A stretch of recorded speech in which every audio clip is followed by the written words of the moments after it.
অনেক কাজ ছিল। বেসিনে হয়তো বা মুরগি নামিয়ে দিয়ে আসছেন, মাছ ভিজিয়ে দিয়ে আসছেন, হ্যাঁ, ঘরের বাজারগুলো রয়ে গিয়েছে, তারপর বাজারগুলো গুছানো হয়নি, অথবা এখন থেকে যাওয়ার পথে বাজারগুলো রেডি করতে হবে, কত কাজ। সেই কাজগুলো ফেলে দিয়ে আপনারা আমার কথা শোনার জন্য এখানে আসছেন, সেটা তো একটু প্রাউড ফিল করতেই পারি, করতে পারি না? হ্যাঁ, করতেই পারি। সো আপনারা অনেক গুণী মানুষ, এই গুণী মানুষদের সামনে আমি একটু বিশেষ করে কম কথা বলি। আসলে হচ্ছে কি যে আল্লাহর কাছে শুকরিয়া করতেই হয় যে আল্লাহ তাআলা আমাদেরকে আজকে এই সুন্দর দিনটায় আমাদেরকে এখানে জড়ো করিয়েছেন গাছপালা নিয়ে কথা বলার জন্য। এখানে পয়সা নেই, হ্যাঁ, শুধু ভালোবাসার টান, তাই না? এই জায়গাটার টানটা, এই টানটাতে আমরা এসেছি এখানে যে আমরা গাছপালা নিয়ে কথা বলব। আমার কাছে যেটা মনে হয় যে আমরা যে সময়টা এখানে কাটাবো, সেই সময়টা আল্লাহ আমাদেরকে অবশ্যই এটাকে আমাদের সওয়াবের খাতায় লিখে রাখবেন। কারণ হচ্ছে আমরা একটা অন্য টানে কিন্তু এখানে এসেছি। আল্লাহর কাছে শুকরিয়া করছি এই সুন্দর সকালটা আমরা সবাই সবুজ নিয়ে কথা বলার জন্য এখানে আসতে পেরেছি, বা আল্লাহ তাআলা তৌফিক দান করেছেন আমাদেরকে। আমরা 90 মিনিট স্কুলিং, বিল্লাল ভাই বলছিলেন, অনেক সুন্দর কথা বিল্লাল ভাই বলেন। আমি কিন্তু একটু অন্যভাবে বলি, 90 মিনিট স্কুলিং কিন্তু আসলে ক্লাস না বা স্কুল না, অথবা আমরা 90 মিনিট স্কুলিংয়ে কখনো শেখাতেও চাই না। আমরা শুধুমাত্র গল্প করে ভালোবাসার ফিলিংসটাকে একটু এনজয় করতে চাই, যে আমরা কেমন করে একটা সুন্দর বাংলাদেশ অথবা সুন্দর পৃথিবী অথবা আমার সুন্দর পরিবেশ এটা তৈরি করতে পারি, সেরকম ভালোবাসার গল্প আমরা বলি 90 মিনিট স্কুলিংয়ে। 90 মিনিট স্কুলিং আসলে গ্রিন বাংলাদেশের একটা পার্ট, ছোট্ট অংশ, একদম ছোট অংশ। গ্রিন বাংলাদেশ অনেক দিন ধরে আমরা কাজ করছি, যেটা খেয়াল করে দেখেন, এগ্রিকালচারাল রেভলিউশন করার জন্য আমাদের কৃষিমন্ত্রী মহোদয়, পাশাপাশি বিভিন্ন ইউনিভার্সিটিসগুলো এবং বিভিন্ন রিসার্চ স্টেশনগুলো প্রতিনিয়তই কাজ করে যাচ্ছেন, এবং কাজ কি বিশাল কাজ করে যাচ্ছেন। BARI দেখা যায় যে 81 আলুর জাত তৈরি করেছে, 81টা আলুর জাত তৈরি করেছে। আমাদের রহিম স্যার প্রায় 250টা বা তার চেয়েও বেশি আমের জাত কালেকশন করেছেন এবং সেগুলো ডিস্ট্রিবিউশন করছেন। সো আমরা কিন্তু জাত নিয়ে ভাবছি না, আমরা কিন্তু নতুন কী করতে হবে সেটা নিয়ে ভাবছি না। আমরা শুধুমাত্র চাচ্ছি কি একটা সুন্দর সময়, আমার মন যেটা বলে সেই রকম একটা সুন্দর সময় কাটাবো। আর আমরা বাঁচি কেন? আমরা বাঁচি আমাদের পরবর্তী প্রজন্ম, মানে হচ্ছে আমার সন্তানদেরকে কোন সুন্দর ভালোবাসার মাঝে, একটা সুন্দর পরিবেশের মাঝে রেখে যাব, অথচ সেটার জন্যই কিন্তু আমরা চেষ্টা করছি। আমরা চাই আমাদের সন্তানরা বাঁচুক সুন্দর একটা পরিবেশে। আমাদের পরিবেশটা আসলে একটু নষ্ট হয়ে গিয়েছে। আমরা সবাই মিলে, আপনাদের মতো এত ভালো মানুষগুলো যদি একটু হাত উঁচু করে দাঁড়িয়ে বলি আমরা পরিবেশ নিয়ে ভাবি, কৃষি নিয়ে ভাবি, তাহলে কিন্তু দেশটা চেঞ্জ হয়ে যাবে। সো সেই লক্ষ্যেই আমাদের গ্রিন বাংলাদেশ কাজ করে। গ্রিন বাংলাদেশের প্রতিটা মানুষ কিন্তু গ্রিন বাংলাদেশে এক একটা ইউনিট। খেয়াল করে দেখেন, গ্রিন বাংলাদেশ কিন্তু বিল্লাল ভাইয়ের না, গ্রিন বাংলাদেশ আমার না, সবার। গ্রিন বাংলাদেশে কিন্তু ওন কেউ করে না, আমরা সবাই মিলে গ্রিন বাংলাদেশে ওন করি। আমার খুব ভালো লাগে, সেদিন আমি সরাতি হসপিটালে বসে, আমি জানি না উনি আসছেন কি না এখানে, আমি ভাত খাচ্ছিলাম ওখানে, হঠাৎ করে একজন ভদ্রলোক এসে ওনার ফ্যামিলি নিয়ে এসে আমাকে একটু সালাম দিলেন, মুচকি হেসে বললেন 90 মিনিটের স্যার আমাদের। তো আমি একটা ইউনিভার্সিটির টিচার, বাট আমাকে কি বলছে জানেন, 90 মিনিট স্কুলিংয়ের টিচার। আমি খুব প্রাউড ফিল করেছি যে 90 মিনিট স্কুলিং, এখনও বাসে চললে বা রাস্তায় বের হলে অনেকেই বলে 90 মিনিট স্কুলিংয়ের টিচার। সেটার জন্য আমি প্রাউড ফিল করি, আমি গর্বিত যে আপনাদের মতো সুন্দর মুখগুলোর সামনে দাঁড়িয়ে কথা বলছি। সো আজকের দিনটাকে আল্লাহর কাছে শুকরিয়া করছি যে আমরা সুন্দর একটা পরিবেশে কথা বলছি। 90 মিনিট স্কুলিং আমি বলেছি কৃষি নিয়ে, ইনোভেশন নিয়ে, অথবা এনভায়রনমেন্ট নিয়ে কথা বলব। যেমন আমরা রাস্তায় থুতু ফেলি না, তাই না? আমরা রাস্তায় থুতু ফেলি না, আমরা পানের পিক ফেলি না, অথবা গাড়িতে বসে টিস্যুটা অথবা ময়লা কিছু জানালা দিয়ে থ্রো করে দিই না, ফেলে দিই না। আমরা কখনোই প্রশ্রয় দিই না যে রাস্তায় হর্ন, আমার ড্রাইভার হর্ন বাজাক, হর্ন যেন না বাজায় সেটার জন্য আমরা চেষ্টা করি। আমরা কী করি, আমরা কখনোই অন্যের ক্ষতি হোক এইরকম কিছু কাজ করি না, কারণ আমরা তো ভালোবাসার বন্ধনে আবদ্ধ। আমাদের প্রতিটা মানুষ এক একজন ভালোবাসার মানুষ, প্রতিটা মানুষকে ভালোবাসি আমরা কখনো অন্যের ক্ষতি হবে এরকমভাবে কোনো কিছুই আমরা করি না। যেমন হচ্ছে আমরা টাকা ভাঁজ না করার অভ্যাস করছি, আমরা যথাযথ ময়লা না ফেলার জন্য অভ্যাস করছি। আচ্ছা, একবার ভেবে দেখেছেন 2 কোটি মানুষ, ঢাকা শহরে প্রায় 2 কোটি মানুষ আমরা ঘোরাফেরা করছি, 2 কোটি মানুষের 4 কোটি হাত। আমরা যদি 2টো করে টিস্যু ফেলি, 2 মেয়রের অবস্থাটা কেমন হবে বলেন? ঢাকা শহর ঢেকে যাবে টিস্যুতে। প্রতিদিন কিন্তু আমরা ফেলছি। আমরা যদি এই 2 কোটি মানুষ যদি শপথ করে ফেলি, আমরা রাস্তায় ময়লা ফেলবো না, ময়লাগুলো সুন্দর করে রাখবো। মেয়র মহোদয় কি হবে, আনিসুল হক এই কথাটাই বলেছিলেন যে আমি জনসাধারণের নিয়ে কাজ করি। এখন আতিকুল ইসলাম এবং সাইদ খোকন দুজনে চেষ্টা করছেন উদ্বুদ্ধ করার জন্য। আমরা যদি না ফেলি, এই 2 মেয়র কি করবে বলেন তো? বলবে আমি কি করবো, আমার তো কাজ নাই, ময়লা নাই ঢাকা শহরে। তখন তারা ভায়োলিন বাজাবেন আর চিন্তা করবেন আমি আমার এই 2 কোটি মানুষকে কি সার্ভিস দেওয়া উচিত, সার্ভিস ওরিয়েন্টেড চিন্তা করবে। দেখেন, মেয়রকে আমরা রেখে দিয়েছি ময়লা কুড়ানোর জন্য, এটা তো ওর ডিউটি না, এটা আমাদের ডিউটি। আমরা সবাই ময়লাগুলোকে তুলে রাখবো, আমরা ময়লা ফেলবো না।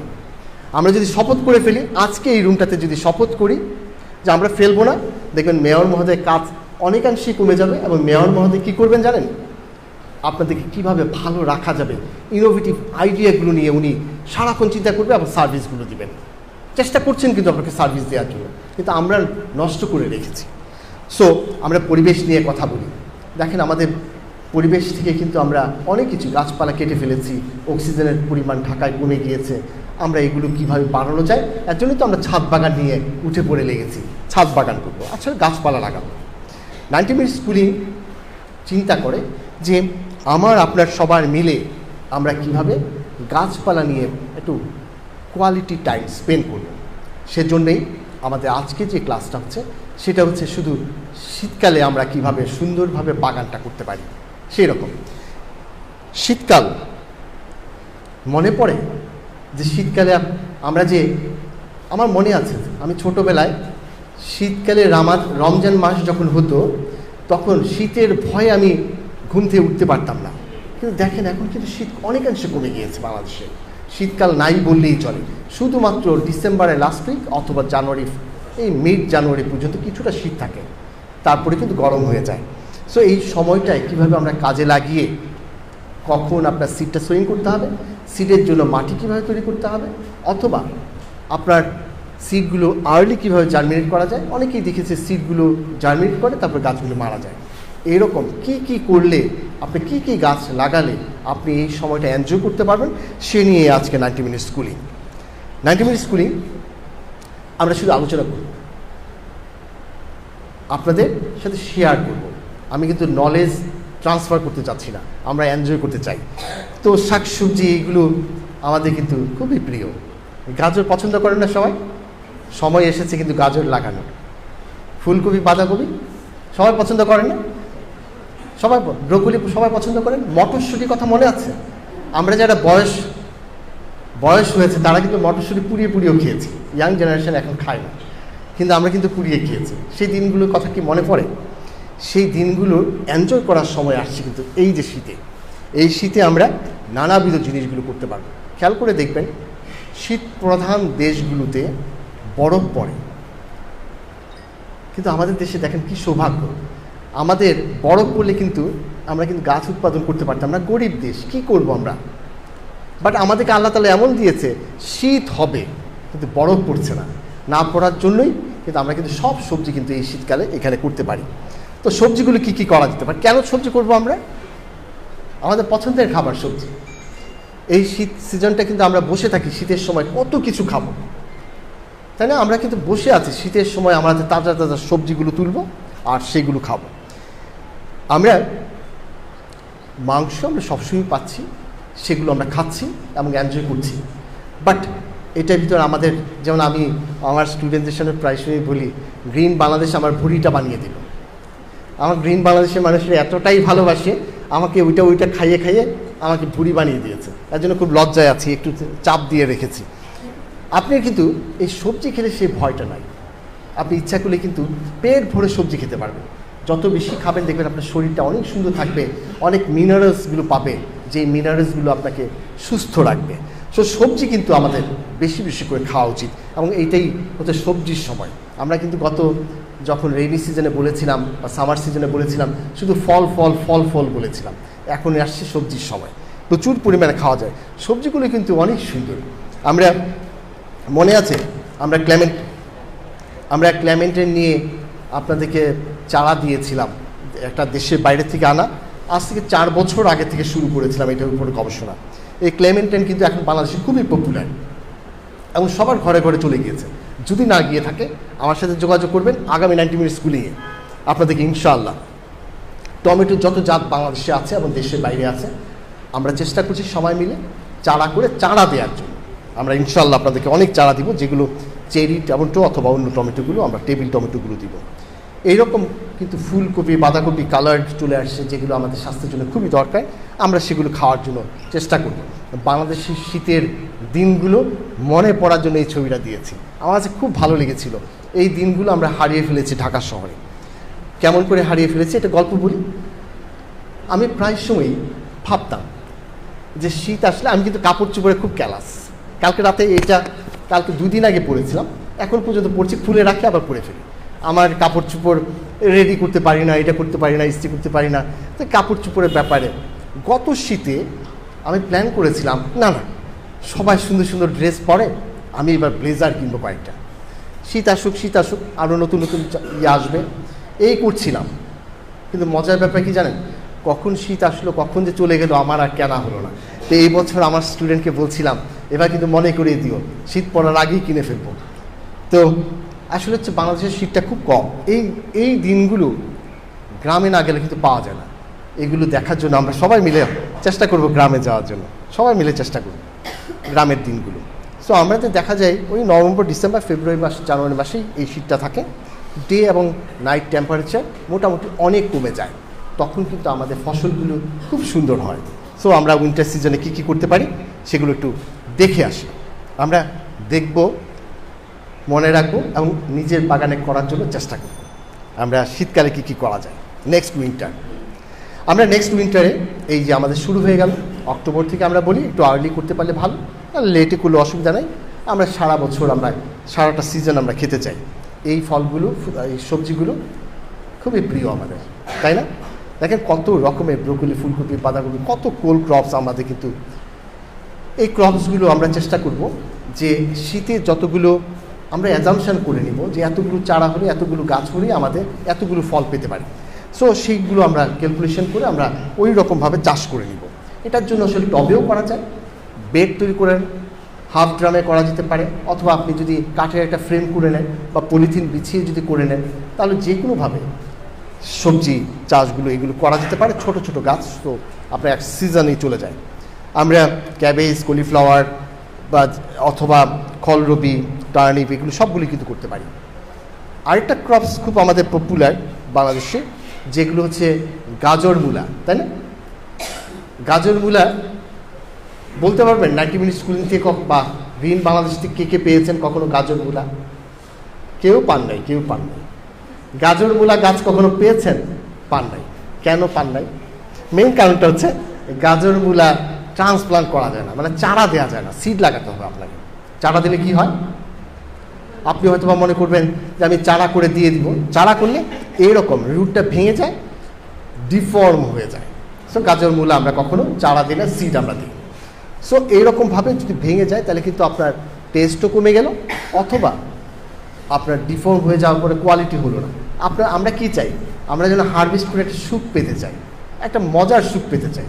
আমি দেখি মাঝে মাঝে ফেসবুকে সাজনা গাছের অথবা ফলের, ফুলের, সবজি, যে কোনো জিনিস ছবিটা দিয়ে আমার বাগানের হারভেস্ট, তখন মনটা একদম ভরে যায় যে আমরা সবাই মিলে কত সুন্দর করে সবজি উৎপাদন করি, ফুল উৎপাদন করি অথবা ফল উৎপাদন করি।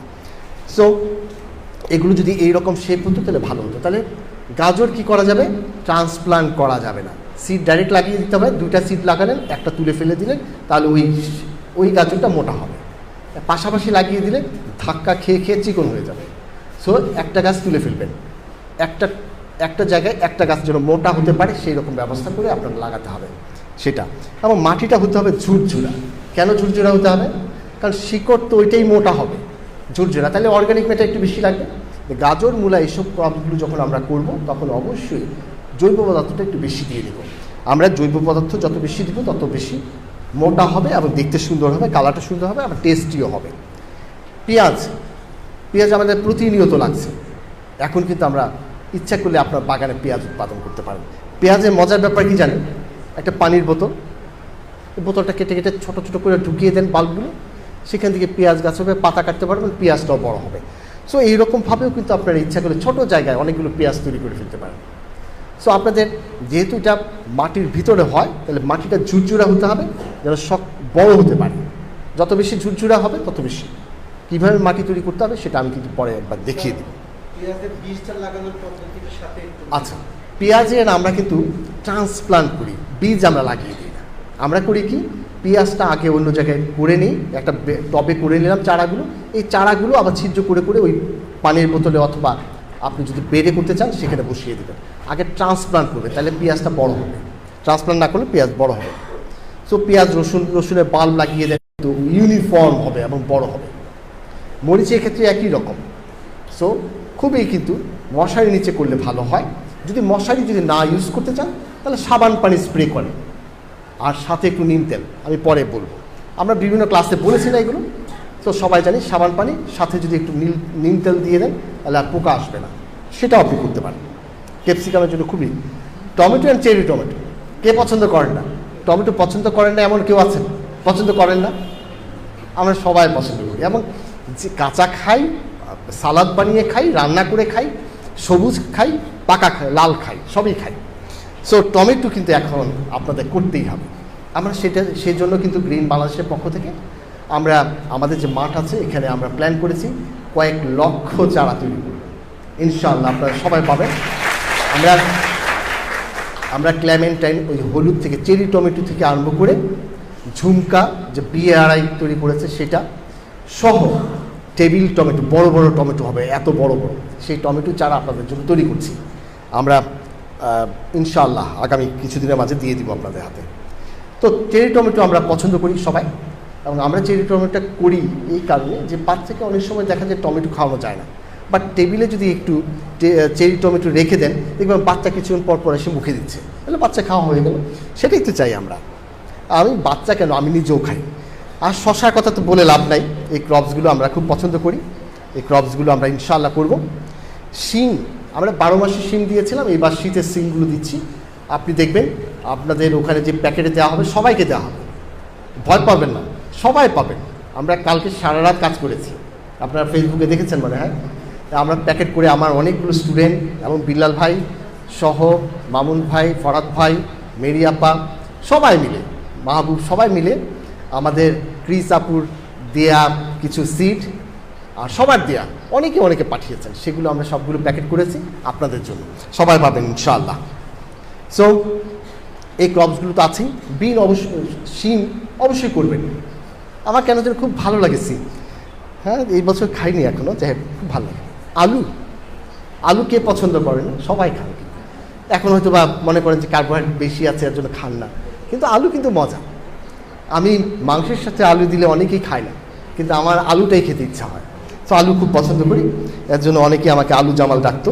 যাই হোক, তো আমি ডাইনিং টেবিলে যখন BAU-তে বাংলাদেশ এগ্রিকালচার ইউনিভার্সিটি পড়তাম, তখন আমাদের মাংসের টুকরা দিত এতটুকু, হাড়টা দেখতে পাচ্ছেন আপনি, এতটুকু মনে করেন, এতটুকু মাংসের টুকরা ছিল। মাংসের টুকরাটা ভাতের উপরে রেখে দিতাম, আলুটা ভেঙে ভেঙে একটু করে খেতাম, ডাল দিয়ে খেতাম। তো সেই দিনগুলো খুব মনে পড়ে, এবং আলু আমার এর জন্য খুব পছন্দ।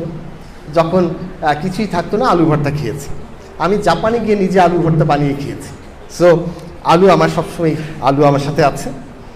সো আলুর পার্পল আলু আছে, আমরা একসময় দিব আপনাদেরকে। আর এটা কোন আলু যেন, ভর্তা খেয়েছেন? ওয়াও! তো সেগুলো আপনি কিন্তু করতে পারেন, কিন্তু মনে রাখবেন যে আলু কিন্তু আমাদের এই আলুগুলো কিন্তু মডিফাইড স্টেম, মানে হচ্ছে স্টেমে ধরে। মজার ব্যাপার না জিনিসটা, আলু মাটির নিচে হয় কিন্তু স্টেমে ধরে, মানে কাণ্ডের ভিতরে ধরে। তাহলে এটা একটা টেকনিক আছে, আমি একটু পরে আলাপ করছি। আর মিষ্টি আলু পাতা, লতা পাতা আছে না আপনাদের কাছে? সবার কাছে না থাকলে আমার সাথে যোগাযোগ করবেন। বিভিন্ন 15 কালারের আমার কাছে আলু আছে, আমরা দিব আপনাদেরকে। নেক্সট কোনো এক সময় দিয়ে দিব। আমরা দিয়েছি, সেভারাল টাইমস দিয়েছি আলুগুলো, যেগুলো দেশের বাইরে থেকে আনা, এবং সেগুলো নিয়ে আমার স্টুডেন্টরা কাজ করছে, করে জাত তৈরি করছে, এবং আমরা কিন্তু লতা পাতাগুলো আপনাদের কাছে দিয়ে দিই যেন আপনারা ছাদ বাগানে করতে পারেন। সেরকমভাবে অনেকগুলো গবেষণা আমরা করছি। দেখেছেন কত রকমের, এগুলো কিন্তু আমার স্টুডেন্টরা কাজ করেছে। এই আলুটা আসলে হচ্ছে এটা নিউট্রিয়েন্টে ভরপুর। গবেষণায় দেখিয়েছেন দেশের বাইরে যে এটা খেলে ক্যান্সারের প্রবণতা অনেকাংশেই কমে যায়। আমি জানি না, বাংলাদেশে আমরা গবেষণা করছি, আমার স্টুডেন্টরা কাজ করছে, তো ইনশাআল্লাহ আমরা আপনাদের হাতে পৌঁছে দিব। আমরা দিয়েছি, কয়েকবার দিয়েছি। পালং শাককে পছন্দ করেন না, বেশি করে করবেন। পালং শাক কিন্তু স্বাস্থ্যের জন্য খুবই উপকারী। পালং শাক বেশি করে করবেন, এবং ছাদ বাগানে যখন করবেন মশারির নিচে করে দেখবেন আপনি আশ্চর্য হয়ে যাবেন, এত সুন্দর আপনার ছাদ বাগানের পালং শাক, লাল শাক। একটু মশারি দিয়ে ঢেকে নেবেন, মশারি দিয়ে ঢেকে করে দেখবেন আপনি বলবেন যে আসলেই তো মশারির ভিতরে শাকসবজি খুব ভালো হয়। তো মশারি দিয়ে ঢেকে নেবেন। লাল শাকও করতে পারেন, দেশীয় শাকগুলো করতে পারেন, সবগুলোই করা যেতে পারে। কলমি তো খুবই পছন্দ। আমরা নেক্সট একটা জাত তৈরি করতে যাচ্ছি, যেগুলো হচ্ছে নিরা শাক। সেটা হচ্ছে গার্লিক চাইভ। এই গাছটা আমরা বাল্বগুলো আপনাদেরকে দিয়ে দিব ইনশাআল্লাহ ভেরি সুন। আমরা এটা গবেষণা করছি, গবেষণা শেষ হলেই দিয়ে দিব। আপনি একটা বাল্ব যদি নিয়ে যান তাহলে দেখা যাবে আপনি সারা বছর জুড়ে আপনি এইটা খেতে পারবেন, এবং এইটা হার্টের জন্য খুবই ভালো, ডিজিজ রেজিস্ট্যান্স ভ্যারাইটি। সো এটা আপনি করতে পারেন। স্ট্রবেরি কে পছন্দ করেন না? বাংলাদেশের স্ট্রবেরি যেটা খাই খুব ভালো হয় না, দেশের বাইরে স্ট্রবেরিগুলো অনেক মিষ্টি এবং খেতে সুস্বাদু, খুবই সুস্বাদু।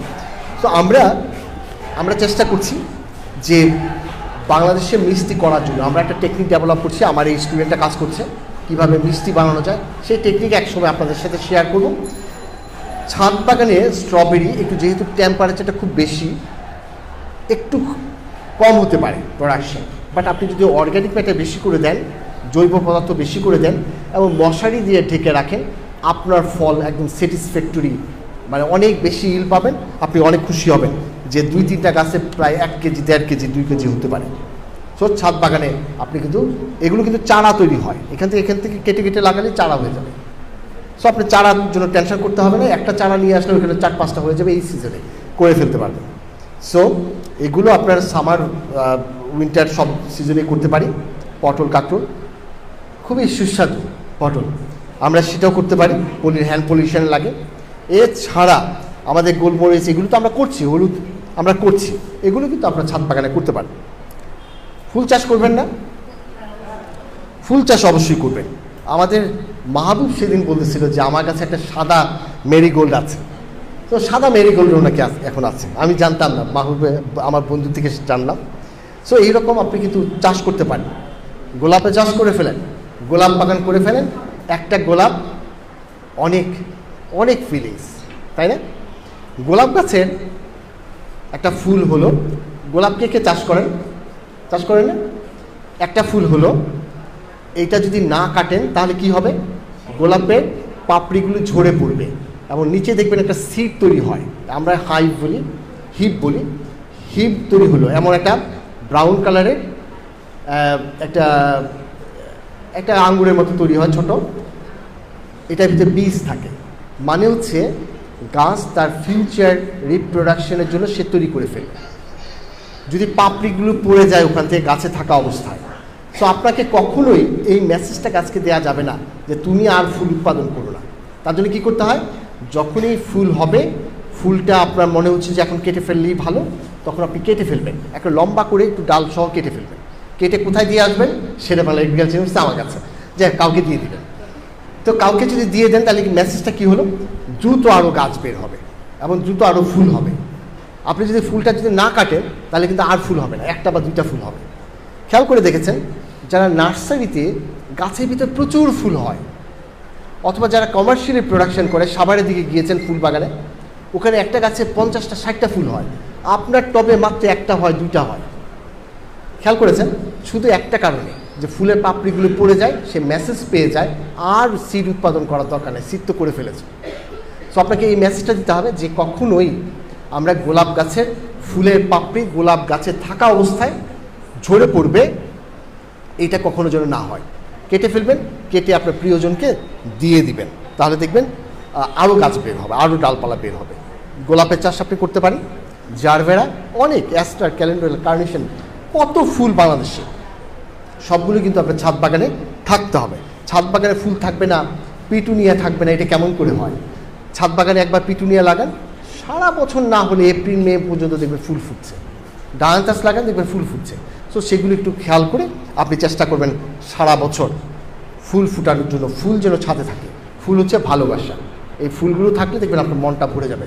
ফুলগুলো থাকলেই কিন্তু পলিনেটর, মৌমাছি আসবে, আপনার গাছের ফুলেরগুলো পলিনেশন করে দিয়ে যাবে। তো ফুল গাছ একটু চেষ্টা করবেন বাগানে রাখার জন্য। সো আপনার বাগান ফুলে ভরে উঠুক। এইভাবে বসার জায়গার পাশে যদি ফুল করে দেন তাহলে দেখবেন যে আপনার মনটা সবসময় ভরে থাকবে। আমি গল্পটা বলেছিলাম, আমার বাড়ি কুমিল্লায়। কুমিল্লায় আমি প্রায় বছরে একবার দুইবার যাই। আমার মা আছেন, মাকেই দেখতে যাই। তো গেলে আমার ছোট বোন বলে, আমার ভাইয়া তুমি আমার বাসায় একটু আসো। আগে ভাইয়া আমার ছোট বোনের বাসায় গেলে অনেক কিছু খাওয়াতো, খাওয়ার লোভেই যেতাম। ওর রান্না আবার খুব ভালো, আমি একটু খাবার পছন্দ করি, তো ভুড়ি দেখলে বোঝা যাচ্ছে। আমি যখন আমার ছোটো বোনের বাসায় যেতাম প্রচুর খাওয়াতো। এখন কি সর্বনাশ করেছে জানেন? এই ছাদ বাগান করে দিয়ে আমি বলেছি ছাদ বাগান করো, ছাদ বাগান করো। এখন ভাইয়া তুমি আসছো কুমিল্লায়, একটু বাসায় আসো না একটু। আমি ভাবি যে হয়তো খাবার রান্না করেছে, যাওয়ার সাথে সাথে বলে চলো ছাদে যাই। কি সর্বনাশটা আমি করেছি! এখন আমাকে ডাকে ছাদে যাওয়ার জন্য, পরে সময় নষ্ট হয়ে যায়, এক কাপ চা খাইয়ে চলে আসতে হয়। তো সর্বনাশ করেছি না আমার। তো ছাদে আপনার গেস্ট যে আসবে তাকে একটু ছাদে নিয়ে যাবেন, গিয়ে ছাদটার ভিতরে বসে একটু চা খাবেন, একটা অন্যরকম লাগবে না ফুলের মাঝে? সো আমরা শীতকালটা এনজয় করতে চাই, সেরকম একটু বসার জায়গা করে রেখে ওখানে বসে দুজনে চা খাওয়া কি মধুর একটা জিনিস। আমরা ইনশাআল্লাহ আমরা ছাদ বাগানটা সেভাবেই এনজয় করব। ছাদ বাগান হবে ভালোবাসার নাম, ছাদ বাগান হচ্ছে ফিলিংসের নাম। আমরা চাই ছাদ বাগান দিয়ে আমরা ভালোবাসার বন্ধনগুলো ফিরে পাবো। যেমন মনে আছে, আমার বাবা যখন নামাজ পড়তে যেতেন আমার হাত ধরে নিয়ে যেতেন। বাবা যখন টেবিলে এসে বসছেন চা খাওয়ার জন্য, এই তোরা কোথায়, আমরা ভাই বোন অনেকগুলো, তোরা কোথায়, সবাই আয়। আমরা একসাথে দল বেঁধে বসতাম, চা খেতাম। এখন গিয়ে দেখেন আমি আমার ভাইয়া বাসায় যাই প্রতি শুক্রবারে, আজকেও যাব। গিয়ে দেখি 3টা মেয়ে আছে, 3টা মেয়ে ফেসবুকে আছে, তারা ওই এটার দিকে তাকায় আছে। আমি গিয়ে বলি আসসালামু আলাইকুম, মারা কেমন আছো? আমি বলি মা জননীরা কেমন আছো তোমরা? ওরা তাকায়ও না আমাদেরকে। খেয়াল করে দেখেন, আপনারাও খুব প্র্যাকটিস করেছেন। বাবা মা চোখে ইঙ্গিত করতেন, আমরা লাইন ধরে ভাইগুলো এসে আঙ্কেল আসসালামু আলাইকুম, আমার মা চোখে যেন কী বলতেন, আবার গুড় করে আমরা কিন্তু চলে যেতাম। এখন কিন্তু বাচ্চারা আপনার সামনে, আপনার বন্ধুরা আসলেও ডেকে নিয়ে আসা যায় না, ওরা ফেসবুকে আছে, আসলেও সালাম দিতে চায় না, আসলেও দেখা যায় একটু কথা না বলে চলে যাচ্ছে। আমরা কিন্তু নষ্ট করে ফেলেছি ভালোবাসার বন্ধনটা। সো এই বন্ডিংটা আমরা চাই, যে বাচ্চাকে নিয়ে ছাদে গিয়ে, নাতনিকে ছাদে নিয়ে মাথায় তুলে একটু ঘুরবো, সেই দিনগুলো আমরা খুঁজে বেড়াই। সো আপনার সন্তানকে নিয়ে হাত ধরে ছাদে যাচ্ছেন, এক কাপ চা খাচ্ছেন, একটু শেয়ার করে কিছু খাচ্ছেন, কী যে ভালোবাসা, সেই ভালোবাসাগুলো আমরা খুঁজছি। এখন আপনার ছাদ বাগান আপনি কী ধরনের পট ইউজ করবেন, কী ধরনের পট? আপনার বাগান, এটা আমি বলে দিব নাকি কী ধরনের? যা খুশি সেটাতেই গাছ লাগাবেন। পানির বোতলে লাগাবেন, ড্রামে লাগাবেন, স্ট্রাকচার বানিয়ে নেবেন, অথবা আপনি নিজের হাতে টব বানিয়ে নেবেন, যে কোনো কন্টেনারে আপনি বাগান করবেন। তাই তো আমি বলে দিব না, আপনার মন কেমন খেয়াল করে দেখেন। আমি হয়তো বা মনে করব বাজার থেকে একটা 14 ইঞ্চি টব নিয়ে এসে আমি পিটুনিয়া লাগাবো। আপনি বলবেন না, আমি দেখি এর চেয়ে ক্রিয়েটিভ কী আছে, আড়ঙে গিয়ে খুঁজে বের করবেন যে কত সুন্দর পট আছে, তাই না? তো আপনার রুচিতে আপনি কন্টেনার কেমন হবে কন্টেনার কিন্তু খুব ইম্পর্টেন্ট। আপনার আপনার থিঙ্কিংস, আপনার ফিলিংস, আপনার স্ট্যাটাস সব কিছু কিন্তু কন্টেনার দিয়ে আপনি এক্সপ্রেস করবেন। আমার থিঙ্কিং আপনার চলবে না। আমি একটা ছোট্ট গণ্ডিতে থাকি, এই গণ্ডির থিঙ্কিংয়ে চলবে না। আপনার একটা বিশাল সোসাইটি আছে, সেরকমভাবে আপনি কী কন্টেনার করবেন, দ্যাটস আপ টু ইউ। আপনি ডিসিশন নেবেন। আপনি এই ধরনের বাগান করবেন, সবজি বাগানে এমন করবেন, এগুলো কিন্তু সবগুলো পাওয়া যায়। প্লাস্টিকের পাইপগুলো কেটে কেটে আপনি কিন্তু ঢাকনা বানিয়ে ফেলতে পারেন। এই ধরনের চট দিয়ে দিয়ে নেট দিয়ে আপনি ঢেকে দিতে পারেন। এইভাবে কাঠের ফ্রেম করে নিতে পারেন, ইট দিয়ে ফ্রেম করে নিতে পারেন, পলিথিন দিয়ে ফ্রেম করে নিতে পারেন। যা খুশি সব আপনার উপরে ডিপেন্ড করে। সো সব কিছু মিলিয়ে আপনি কীভাবে করবেন। রেডিমেড কিছু বক্স এখন নতুন নতুন অনেক সুন্দর বক্স আসছে, সেই বক্সগুলো কিন্তু আপনি ইউজ করতে পারেন। সেটা আপনার উপরে ডিপেন্ড করবে আপনি কেমন বাগান করতে চান, অথবা আপনার ছাদে কতটুকু জায়গা আছে। দেখেন, ইচ্ছে করলে কিন্তু আমরাও জাস্ট তোয়ালে দিয়ে সিমেন্ট দিয়ে বানিয়ে নিচ্ছেন। ইউটিউবে দেখে নেবেন, এরকমভাবে বানিয়ে বানিয়ে রং করে করে সময়টা কিন্তু সুন্দর কাটবে। এরকমভাবে বানাতে পারেন। আপনি একটা টব বানিয়ে দেখবেন এই টবটাকে এখানে রাখবেন একবার, ওখানে একবার রাখবেন, এখান থেকে ওখানে নিয়ে যাবেন, এইবার ডাইনিং টেবিলে, একবার ড্রয়িং রুমের ছোটো টেবিলে, টি টেবিলে, কোথায় রাখবেন সারাক্ষণ খুঁজতেছেন। এইটির নাম হচ্ছে ভালোবাসা। এই ভালোবাসায় আমরা খুঁজছি। সো সেই রকমভাবে আপনি ইচ্ছে হলে পার্মানেন্ট স্ট্রাকচার বানিয়ে নিতে পারেন, এইরকমভাবে টাইলস লাগিয়ে নিতে পারেন, সিরামিক ইট লাগিয়ে দিয়ে করতে পারেন। এটা আপনার উপরে নির্ভর করে, আমার উপরে না। কারণ আমি হলে ছোট্ট একটা টব নিয়ে আসবো, সে আমার চয়েস, আপনারটা হবে না। সো আপনার ডিপেন্ড করবে। বসার জায়গা আমি কিন্তু খুব প্রেফার করি, কারণ ছাদ বাগানে গিয়ে একটু বসবেন, বাদাম খাবেন, চা খাবেন, একটা টোস্ট বিস্কিট ভিজিয়ে খাবেন, যে কোনো বিস্কিট হতে পারে, টোস্ট বিস্কিট ভিজিয়ে খাবেন, আর বলবেন পৃথিবীটা এত সুন্দর, এই দেশটাকে ছেড়ে যেতে, এই পৃথিবীটাকে ছেড়ে যেতে কষ্ট হচ্ছে, বয়স হয়েছে আমাদের, প্রতিনিয়ত কিন্তু আমরা ভাবছি চলে যেতে হবে। তো সেই দিনগুলো যেন বাকি দিনগুলো সুন্দর হয়, সেরকম একটা ভালোবাসা গ্রো করবে। দেশে থেকে চলে যাবেন, দেশের জন্য টান হবে না, কষ্ট হবে না, মরে যাচ্ছেন, এটা হবে না, এটা হতে পারে না। আপনি ছাদ বাগানে বসে বসে একটু চা খান আর ভাবেন এত সুন্দর পৃথিবী ছেড়ে চলে যাবো আমি। সো আল্লাহ তাআলা আমাদের সেই তৌফিক দান করুন, সুন্দরভাবে যেন পৃথিবী থেকে যেতে পারি। সো আপনি ভার্টিক্যাল গার্ডেনিং করতে পারেন, ছোট্ট ছাদ, অসুবিধা নাই। Vertical gardening, enough Sunlight. So Sunlight না থাকলে এলইডি লাইট লাগিয়ে দিবেন, সো হবে, সবগুলো সব জায়গায় হবে। এইরকমভাবেই আপনি করে ফেলতে পারেন। আপনার চয়েস, আপনি যেভাবে খুশি সেভাবে করতে পারেন। ইট দিয়ে এরকম ফ্রেম বানিয়ে ফেলতে পারেন, অথবা একটা পলিথিন বিছিয়ে দিয়ে আপনি কাঠের একটা স্ট্রাকচার দিয়ে এরকম বানিয়ে ফেলতে পারেন। তো এটা আপনার উপর ডিপেন্ড করে আপনি কীভাবে করবেন। তবে মনে রাখতে হবে, আপনার রুচি যেন অন্যরা এসে বলে ওয়াও, ভাবি কি সুন্দর বাগান আপনার। এইটা শুনতে আমরা চাই কিন্তু সবাই, আমি নিজেও চাই। হ্যাঁ, আমি কিন্তু আসার সময় এইভাবে আসছে। আমার ছাত্রকে বললাম স্ত্রী নাই শার্টটা, সবাই দেখে কি বলবে। হ্যাঁ, আমার ছাত্র কিন্তু তখন স্যার সুন্দর লাগছে, স্যার সান্ত্বনা দিয়েছে। তা আমিও তাই নাই দেখেছি। তো যাই হোক, এরকম পটগুলো এখন পাওয়া যায়, সুন্দর সুন্দর পটে গাছ লাগিয়ে ফেলেন, অসুবিধা কোথায়।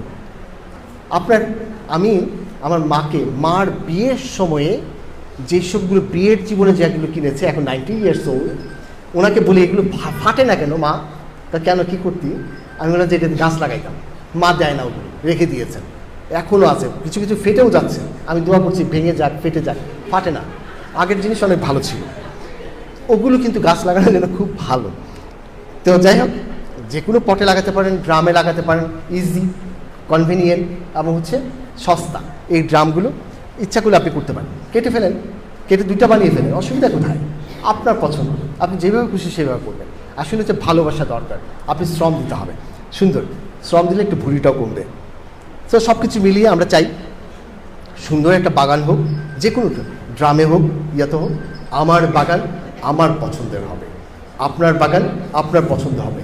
আমি গিয়ে যেন, বা আমরা গিয়ে যেন বলি ওয়াও ভাবি আপনার বাসার ছাদটা এত সুন্দর, হ্যাঁ ওখানে যদি এক কাপ চা খাওয়া যেত।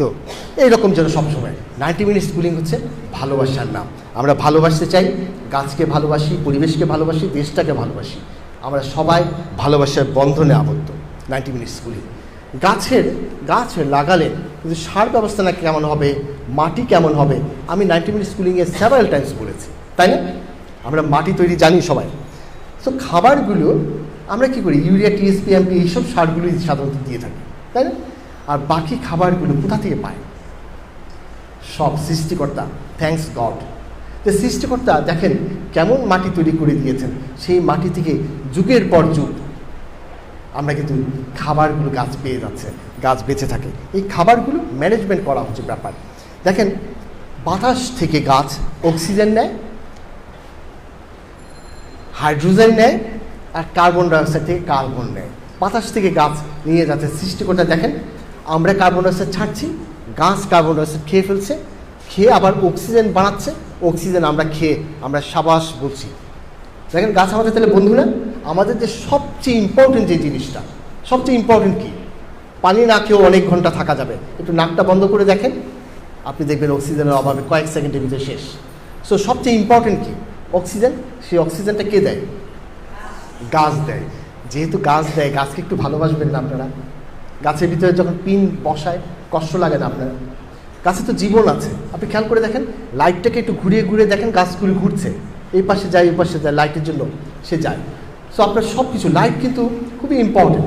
গাছে একটা প্রাণ আছে। আপনি কেমন করে গাছটাকে একটা পিন বসিয়ে দেন? রাস্তার পাড়ে গাছগুলো নষ্ট করে ফেলছি পিন বসিয়ে বসিয়ে।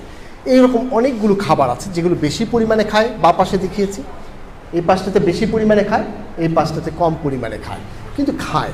যদি না থাকে তাহলে কিন্তু গাছটা মারা যাবে। বুঝতে পেরেছেন? অথবা গাছ তুলতে পারছে না, তাহলে গাছটা মারা যাবে। মানে কি? আপনার এই পাশের নিউট্রিয়েন্টগুলো এবং এই নিউট্রিয়েন্টগুলো সবগুলো গাছ খাবেই, না খেলে কিন্তু মারা যাবে। আমি আবারও বলছি, সবগুলো নিউট্রিয়েন্ট খাবেই, শুধুমাত্র এই ক্যালসিয়াম অথবা ম্যাগনেসিয়াম অথবা সালফার, একটা সালফার ছাড়া গাছ হবে না, গাছটা মারা যাবে। সো আমাদের সবগুলো কিন্তু মাটিতে আছে। সো ভয় পাওয়ার কিছু নাই। মাটিতে একটু প্রিপারেশন যদি করতে পারি, তাহলে আমাদের গাছগুলো কিন্তু অনেক সুন্দর হয়ে যাবে। ভালো মাটি, ভালো। আপনি আম গাছ লাগিয়েছেন কত বছরের জন্য? 5, 6, 10, 20 বছর পর্যন্ত। আপনি গাছগুলো যতই বলেন 5 বছর পর আমি ডিপটিং করব, হয় না করা, এত সহজ না। সো মাটিটা একবার ভালো করে তৈরি করে ফেলেন। মাটি তৈরি করাটা খুব ইম্পর্টেন্ট। শক্ত মাটি, আমাদের মাটিগুলি সাধারণত পানি পড়লে একটা শক্ত হয়ে যায়। শক্ত মাটি, সেই মাটিতে পানি দিলে ভালো যায় না, অথবা শুধু বালি হলে খুব দ্রুত পানি চলে যায়। বুঝতে পেরেছেন? যে এখানে শক্ত মাটি, নিচে পানি যেতে পারছে না, এখানে শক্ত বেলে মাটি, নিচে পানি দ্রুত সরে যাচ্ছে। আমরা কিন্তু সেটা চাচ্ছি না, যেন ইউনিফর্মলি ছড়ে সেই রকম মাটি। সেই রকম মাটি কীভাবে তৈরি করতে হয় সেটা আমরা একটু অ্যাট এ গ্ল্যান্স দেখি। আপনারা সবাই জানেন না? সবাই সেভারাল টাইমস কিন্তু মাটির কথা বলেছি, কারণ মাটি হচ্ছে খুব ইম্পর্টেন্ট। আপনি মাটি কিনে নেবেন, সেটার সাথে প্রচুর পরিমাণে কাউডার, ভার্মি কম্পোস্ট অথবা কম্পোস্ট, এরকম নানাবিধ অর্গানিক ম্যাটার আপনি মিশাতে পারেন। সবগুলো, যে কোনো জিনিস মিশাতে পারেন। অবশ্যই কোকোডাস মিশাবেন। কোকোডাস কোথায় পাওয়া যায়? সব নার্সারিতে পাওয়া যায়, খুব সস্তা। অথবা জাজিমের দোকান আছে, জাজিম যারা বানায় তাদের কাছে পলিথিনটা দিয়ে আসবেন, ওরা ভরে ভরে রেখে দেবে, ওখান থেকে বিনা পয়সা নিয়ে আসতে পারবেন। সো সাথে সম্ভব যদি হয় পাকশি স্যান অথবা সিলেট স্যান, এগুলো আমরা কোথায় ইউজ করি? রাজমিস্ত্রিরা ইউজ করেন। একটু মিশিয়ে দিবেন, তাহলে সুবিধাটা কী হলো? সুবিধাটা হলো পানি দিলে দ্রুত পানিটা ছড়িয়ে পড়বে, তাই তো? সো আমাদের খুব ইম্পর্টেন্ট এই মাটিগুলো এইভাবে তৈরি করে নেয়া। সামান্য পরিমাণে অবশ্যই বালি অ্যাড করে নেবেন। কি দেখা গেল? মাটি থাকবে, ভার্মি কম্পোস্ট থাকবে, কোকোডাস থাকবে, মিশাবো। সাথে একটু সিলেট স্যান বা পাকশি স্যান মিশাবো। কতটুকু করে মিশাবো? আন্দাজ মতো, যেটা যখন ভালো লাগে সেভাবে মিশাই দেবেন, মাটিটা যেন ঝুরঝুরা হয়। তাহলে আমি বলে দিই একটু, মাটিটা যদি 2 ভাগ হয়, যে পরিমাণে মাটি নিয়েছেন সেই পরিমাণে গোবর নিয়েছেন, সেই পরিমাণে কোকোডাস নিয়েছেন, সবটা মিশান, আর সামান্য পরিমাণে একটু বালি মিশিয়ে দেন। দেখবেন আপনার মাটি ঝুরঝুরা হয়েছে। 10 বছর 20 বছর পর্যন্ত মাটিগুলো ঝুরঝুরা থাকবে। আপনি যখনই ছাদ বাগানে যাবেন, মাটিটা যদি শক্ত দেখেন তখন কিন্তু নিড়াইতে ইচ্ছা হয় না, আর যখন ঝুরঝুরা থাকেন দেখবেন এমনি এমনি তুলতে ইচ্ছা হয় আগাছাগুলো। সো মাটিটা তৈরি করে নিলে আপনার বাগান কিন্তু সুন্দর থাকবে। সো মাটিটা খুব ইম্পর্টেন্ট। এখন মাটি ভরবেন কতটুকু? টবে যে ভরবেন, টবে ভরার জন্য কতটুকু ভরবেন? আমি বর্ষাকালে বলেছিলাম টই টুম্পুর করে ভরে দেন, মানে বর্ষাকালে একদম এইভাবে ভরে দেন। কেন? বৃষ্টি হলে যেন পানি আটকিয়ে না থাকে। বর্ষাকালে টই টুম্বুর করে ভরে দেন, তাহলে পানি আটকাবে না। বাট শীতকালে একটু নিচু করে ভরেন। কেন? আপনি যখন পানি দিবেন তখন যদি ভরা থাকে পানিটা আস্তে করে বাইরে পড়ে যাবে, আপনি মনে করবেন তো পানি তো দিয়েছি, কিন্তু শিকড়ে কিন্তু পানি নেই, তাহলে দেখবেন গাছের গ্রোথটা একদম রিটার্ডেন্ট হয়ে গিয়েছে। তো আপনি কি করবেন, আপনি করার সময় টবে মাটি একটু কম দিবেন, তাহলে কি হবে, এখানে কতটুকু পানি ধরবে, অনেক বেশি পানি ধরবে না, বুঝতে পেরেছেন সবাই? তাহলে টবে এখানে বর্ষাকালে ভরে ভরে দিব যেন বৃষ্টির পানি না জমতে পারে, আর শীতকালে পানি যেন আমি যখন দিব তখন যেন একটু ধরে রাখে পানিটা, তাহলে আস্তে আস্তে আস্তে নিচের দিকে যাবে। বর্ষাকালে বেশি বেশি করে মাটি দিব, শীতকালে কম করে মাটি ভরবো, তাহলেই হয়ে গেল আমাদের। আসলে জিনিসটা হচ্ছে পানিটা যেন আমার পুরো রুট জোন, যে জোনটার ভিতরে যেন পানিটা ছিটে ছিটে যেতে পারে, সেরকমভাবে যেন পানি দিই। একটু উপরে পানি দিয়ে আসলাম, এইভাবে দিলাম, ঝাঁঝরি দিয়ে দিলাম, ভিতরে ঢুকলো না পানি, তাহলে গাছ কি নিউট্রিয়েন্ট তুলতে পারবে? তুলতে পারবে না। তো পানি যেন শিকড়ের সবটা জায়গায়, যতটুকু শিকড় আছে ততটুকু যেন যায়, তাহলে দেখবেন আপনার গাছ অনেক ভালো থাকবে, সব জায়গাতে নিউট্রিয়েন্ট তুলবে। সো সেটা কিন্তু খুব ইম্পর্টেন্ট। মাটি গেল, মাটির এখন পিএইচটা খুব ইম্পর্টেন্ট। পিএইচ বুঝেন তো সবাই, অম্লত্ব খারত্ব কতটুকু, পিএইচ আমরা সাধারণত 1 থেকে 14 পর্যন্ত মেপে থাকি। গাছ উৎপাদন হয় 5.5 থেকে 6.5 বা 7 পর্যন্ত, এই পিএইচে ভালো হয়, অনেক হাই অনেক লো। এই 5.5 থেকে 6.5 পর্যন্ত খুব ভালো গাছ হয়। ভালো গাছ হয় কেন? কারণ হচ্ছে এই পিএইচে শিকড় সমস্ত নিউট্রিয়েন্টগুলো সে তুলতে পারে, আদার্স তুলতে পারে না। ব্যাপারটা কি, পিএইচ যদি 5.5 থেকে 6.5 বা 7-এর নিচে নিচে থাকে, তাহলে শিকড় পানি থেকে, মানে ভিতরে যে গাছের মাটি আছে, মাটি থেকে সমস্ত নিউট্রিয়েন্টগুলো তুলতে পারে। যদি পিএইচ কমে যায় অথবা পিএইচ বেড়ে যায়, তাহলে শিকড় খাবার তুলতে পারে না। আপনার জমিতে খাবার আছে, আপনার টবে খাবার আছে, বাট আপনার পিএইচটা কম বেশি হয়ে যাওয়ার জন্য খাবারগুলো তুলতে পারছে না। তাহলে কি আজকে গিয়ে সবাই পিএইচ মিটার কিনে ফেলবেন? সেটা কিন্তু বলিনি। পিএইচ সাধারণত, পিএইচ মিটার কিন্তু অনেক সুন্দর সুন্দর পিএইচ মিটার পাওয়া যায়, একটাও কেনার দরকার নেই। আপনি করবেন কি, পিএইচটা এদিকে আছে এদিকে আছে, আপনি বুঝবেন কিভাবে? আপনি গাছটাকে যত্ন করেন কিন্তু গাছটা বড় হয় না, গাছটা কেমন যেন জামাচার মতো এমন কুচকায় আছে। তো এইরকম সিমটম যখন দেখবেন তখন বুঝবেন গাছ কিছু একটা, হয় পেটে ব্যথা আছে, নাহলে কেন এমন করে কুচকায় থাকে, কিছু একটা ব্যাপার আছে, খাবার তুলতে পারছে না মনে হয়। তখন আপনার করণ মানে হচ্ছে কি, আমরা সার দিই, সার দিনে গাছে সার দিই, গোবর দিই, ভার্মি কম্পোস্ট দিই, আর সব কিছু দেওয়ার ফলে সবসময় পিএইচ কী করে, কমতে থাকে, এদিকে যেতে থাকে, এদিকে যেতে থাকে, কমতে থাকে। পিএইচ কমা মানে হচ্ছে অ্যাসিডিক হয়ে যাওয়া। অ্যাসিডিক হলে সে আর খাবার তুলতে পারে না, শিকড় খাবার তুলতে পারে না। তাহলে কি হলো, পিএইচ সবসময় কী হচ্ছে, কোন দিকে যেতে থাকে, কমতে থাকে।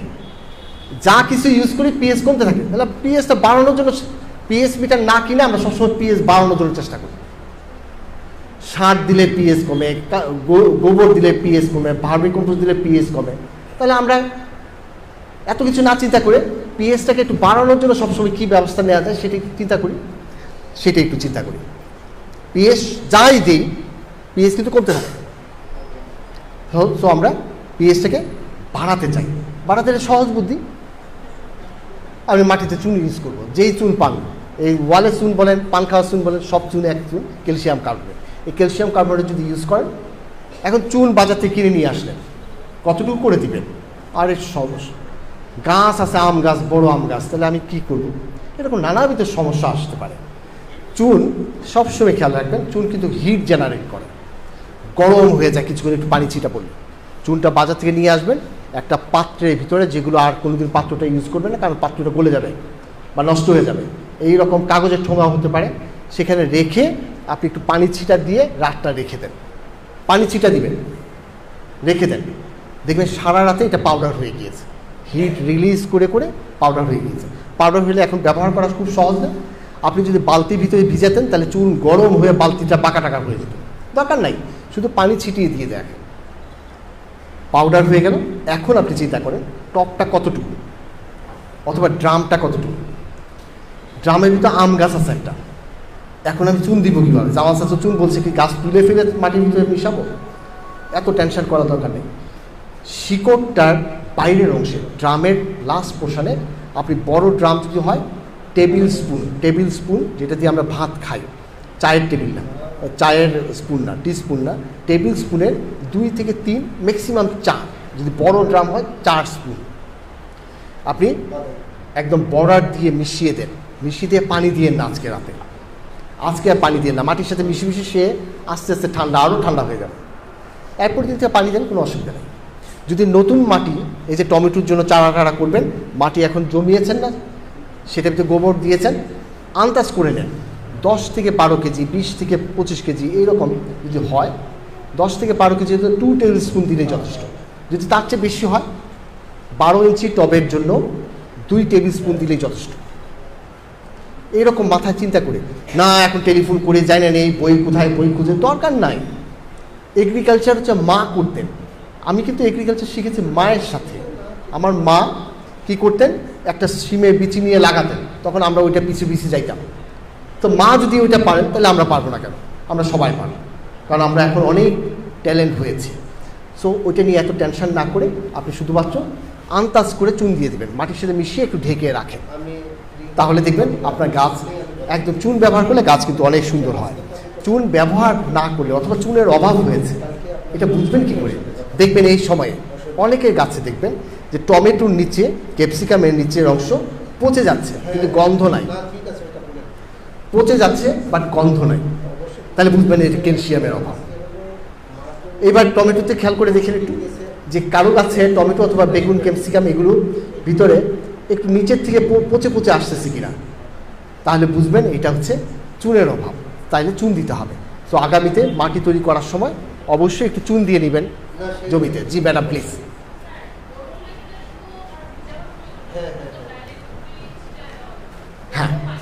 হ্যাঁ ডলোমাইট আর চুন মোরলেস একই। This is dolomite including magnesium, আর এটা calcium carbonate but magnesium added. Dolomite আপনি ব্যবহার করতে পারেন। সো ডলোমাইট কিনতে হলে আপনাকে যেতে হবে হচ্ছে ইয়েতে, ওই যে ওই পাশটায়, ওদিকে যেতে হবে। এত না, আপনি গুঁড়া করে দিয়ে দিতে পারবেন। হ্যাঁ, গুঁড়া পাউডার হিসেবে দিয়ে দিতে পারবেন। জি ম্যাডাম প্লিজ।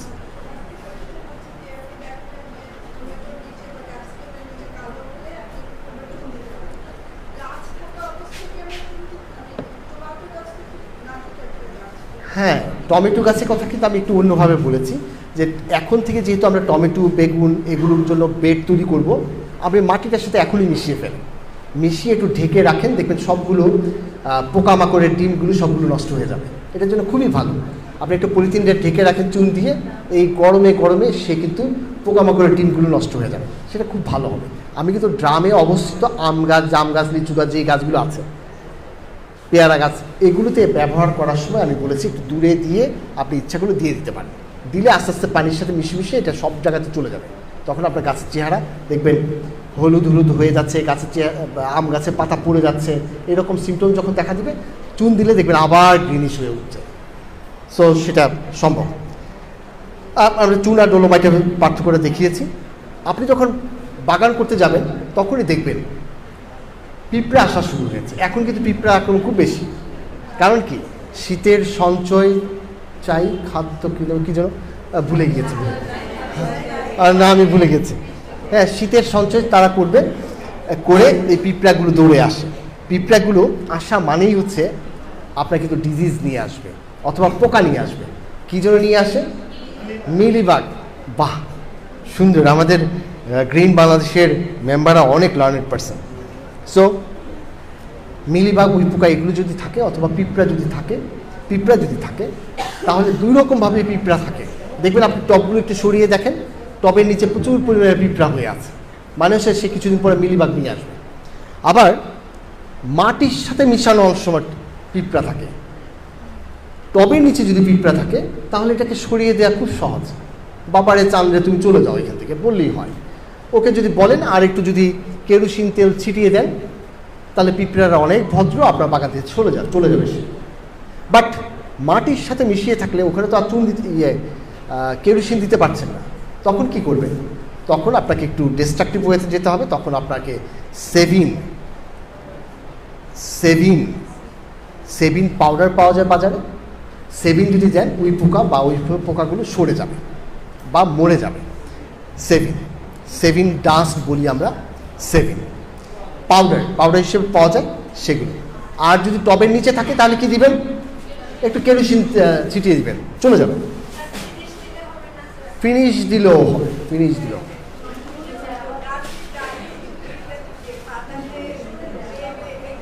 গাছের ডালে যখন যায় সে খুঁজছে কেউ সুইট সিক্রেশন কোথাও হচ্ছে কিনা, তাতে সুগার হারভেস্ট করা দরকার। মিলিবাগ, অন্য পোকা, এফিড, এগুলো যদি থাকে, কালো কালো পোকা আছে, সাদা সাদা মিলিবাগ আছে, ওগুলো থেকে যে সিক্রেশনটা হয় সে খাওয়ার জন্য গাছে ঘুরে ঘুরে বেড়ায়, সে কিন্তু আপনার গাছকে ক্ষতি করছে না। পিঁপড়া দেখলে আপনার বাসা আছে মাটিতে, আপনি গাছে যদি ঘুরছে দেখেন তাহলে অবশ্যই এখানে কোথাও বাসা আছে, কোনো টবের নিচে বাসা করেছে অথবা কোনো টবের মাটিতে বাসা করেছে, খুঁজে আপনাকে বের করতে হবে। সেগুলো বের করে আপনি, খাবারের কথা বলেছিলাম, খাবার সবারই লাগে, আমারও লাগে, গাছেরও লাগে।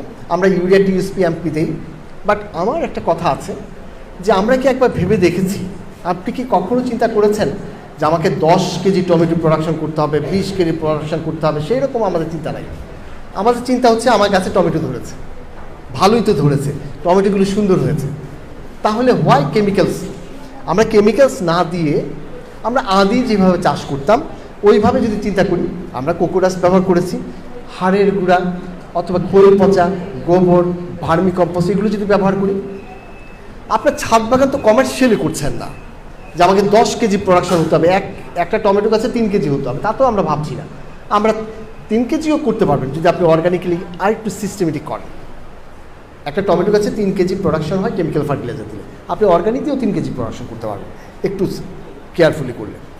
আমরা ভার্মি কম্পোস্ট যদি ব্যবহার করি, ভার্মি কম্পোস্ট সবাই চিনেন না, ফলটা কিন্তু মজা হবে, কারণ ফলিক অ্যাসিড অ্যাড করা আছে এটার ভিতরে, কেঁচো খায়, বিষটা হয়। সো ভার্মি কম্পোস্ট যদি ব্যবহার করেন, একদম আলাদা। কাউডাং ব্যবহার করেছেন, ভার্মি কম্পোস্ট ইউজ করা যাবে না, বা ভার্মি কম্পোস্ট ব্যবহার করেছেন, কাউডাং ইউজ করা যাবে, তা কিন্তু না। আপনি কিছু ভার্মি কম্পোস্ট দিয়ে দেন, দেখবেন গাছের আপনার মিষ্টতা, ফলের মিষ্টতা কিন্তু বেড়ে যাবে। সে এগুলো কিন্তু একটু খেয়াল রাখবেন। ভার্মি কম্পোস্ট অ্যাভেলেবল, আপনার ভার্মি কম্পোস্ট এখন বস্তায় ইউজ করার দরকার নেই, একটু একটু করে ইউজ করতে থাকেন, দেখবেন আপনার ফলগুলো, স্ট্রবেরি দেখবেন অনেক মিষ্টি হয়ে গিয়েছে, মরিচগুলো দেখবেন আপনার টেস্টি হয়েছে, ফ্লেভার বেড়েছে, সেরকম অনেক কিছু, টমেটো অনেক কিছু। বাংলাদেশে এখন একটা মাশরুম প্রোডাকশন বাংলাদেশে খুব বেশি হচ্ছে, তাই না? মাশরুমে যেটার ভিতরে সাবস্ট্রেটটা থাকে সেটা থেকে একটা অর্গানিক ম্যাটার ব্যবহার করা হয়, সেটাকে স্পেন কম্পোস্ট বলা হয়, মাশরুমের থেকে করে। এটা কিন্তু ভার্মি কম্পোস্টের মতোই অনেক নিউট্রিয়েন্ট আছে গাছের জন্য। আপনারা ইচ্ছা করলে এগুলো মাটির গঠনকে সুগঠিত করে, এটা সাভারে একজন বানাচ্ছেন, স্বল্প সময়ে গাছের দ্রুত বৃদ্ধি করে। আপনারা ভার্মি কম্পোস্টের পরিবর্তে এটাও মাশরুমের যেই সারটা হয় সেই সারটাও ব্যবহার করতে পারেন, এটাও অনেক উপকারী, সেটা ব্যবহার করতে পারেন। এটা আমি টেলিফোন নাম্বার লিখে দিয়েছি, এটা একজন ভদ্রলোক ডক্টর আরিফ, ওনার টেলিফোন নাম্বার এখানে আছে, ওনার সাথে টেলিফোন করলে বাসায় পৌঁছে দেন। এটা লার্জ স্কেলে ওনার production, they are producing in large scale. So আমরা ভার্মি কম্পোস্ট বললাম, স্পেন কম্পোস্ট বললাম, আরেকটা হচ্ছে ট্রাইকো কম্পোস্ট, মানে হচ্ছে ট্রাইকোডার্মা অ্যাড করা থাকে। এখন কিন্তু গ্রামে গ্রামে ট্রাইকোডার্মা অ্যাড করছে। ট্রাইকোডার্মার ফাংশনটা কি? ট্রাইকোডার্মা যদি ইউজ করি তাহলে ডিজিজ কম হয়। সো আমরা ট্রাইকো কম্পোস্ট কম্পোস্ট পাওয়া যায়, সেটাও আপনি কিন্তু ব্যবহার করতে পারেন, তাহলে ডিজিজ কম হবে। ঠিক আছে, যে নানাবিধ সুবিধা আছে। আমরা এতক্ষণ তো মাটিতে মিশাতে বলেছি, কম্পোস্ট, ভার্মি কম্পোস্ট, গোবর। আপনি কিন্তু একটা কাজ করতে পারেন, আম গাছের আমের ফলনের আগে আপনি যদি একটু গোবর পানিতে ভিজিয়ে রাখলেন, এই ভিজা পানিটা আপনি গাছের গোড়ায় ঢেলে দিলেন, 1 রাত ভিজিয়ে রাখলেন, তারপর পানিতে দিয়ে দেন, গাছের গোড়ায় দিয়ে দিলেন, তাহলে দেখবেন আপনার গাছ কিন্তু অনেক সুস্থ সবল হয়ে যাবে, মানে স্যালাইন খাওয়ানোর মতো। সার দিয়ে যেটা না হবে তার চেয়ে বেশি ভালো ফলন হবে। কীভাবে যেন এটা বললাম, গোবর, ভার্মি কম্পোস্ট এগুলো পানির বালতিতে ভিজিয়ে রাখেন, 1/2 কেজি 10 লিটার পানি বা পরিমাণ মতো পানিতে ভিজিয়ে রাখেন, নাড়া দিয়ে এরপর দিন সকালবেলা বা বিকালবেলা গাছের গোড়ায় দিয়ে দিলেন, নাড়া দিয়ে দেন, ছাকার দরকার নেই, দেখবেন গাছের চেহারা কত সুন্দর হয়ে গিয়েছে, সব গাছ শাহরুখ খান হয়ে যাবে। সবুজ গোবর যেটা থাকে, মানে কিছুদিন হলো কালেকশন করেছেন, এই গোবর আপনার গাছের জন্য ইউজ করবেন না কখনোই। গোবরটা ফার্মেন্টেটেড হয়ে যখন শুকনা, আমি কিন্তু বলিনি, পচে ফার্মেন্টেটেড হয়ে যখন এটা গোবর আর থাকে না, মাটির দিকে রূপ নেয়, তখন ওইটা ব্যবহার করতে হয়।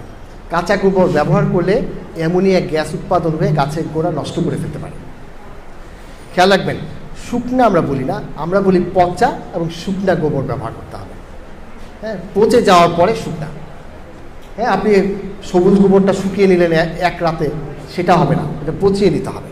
ঠিক আছে, পানিতে ভিজিয়ে আপনি ব্যবহার করবেন। এবার সবজি বাগানে ব্যবহার করবেন, দেখবেন আপনার সবজি গাছের চেহারা, আমি শিওর যারা ভার্মি কম্পোস্ট অথবা কম্পোস্ট অথবা গোবর ভিজিয়ে আপনারা গাছের গোড়ায় ব্যবহার করবেন, আপনার গাছের চেহারা চেঞ্জ হয়ে যাবে ইনশাআল্লাহ। আমরা সুন্দর, এটাকে আমরা ভার্মিটি বলি, নিজেরাই বানাই, নিজেরা গাছে দিয়ে দিবেন। আমরা কিছু টিপস নিয়ে এখন আলোচনা করব।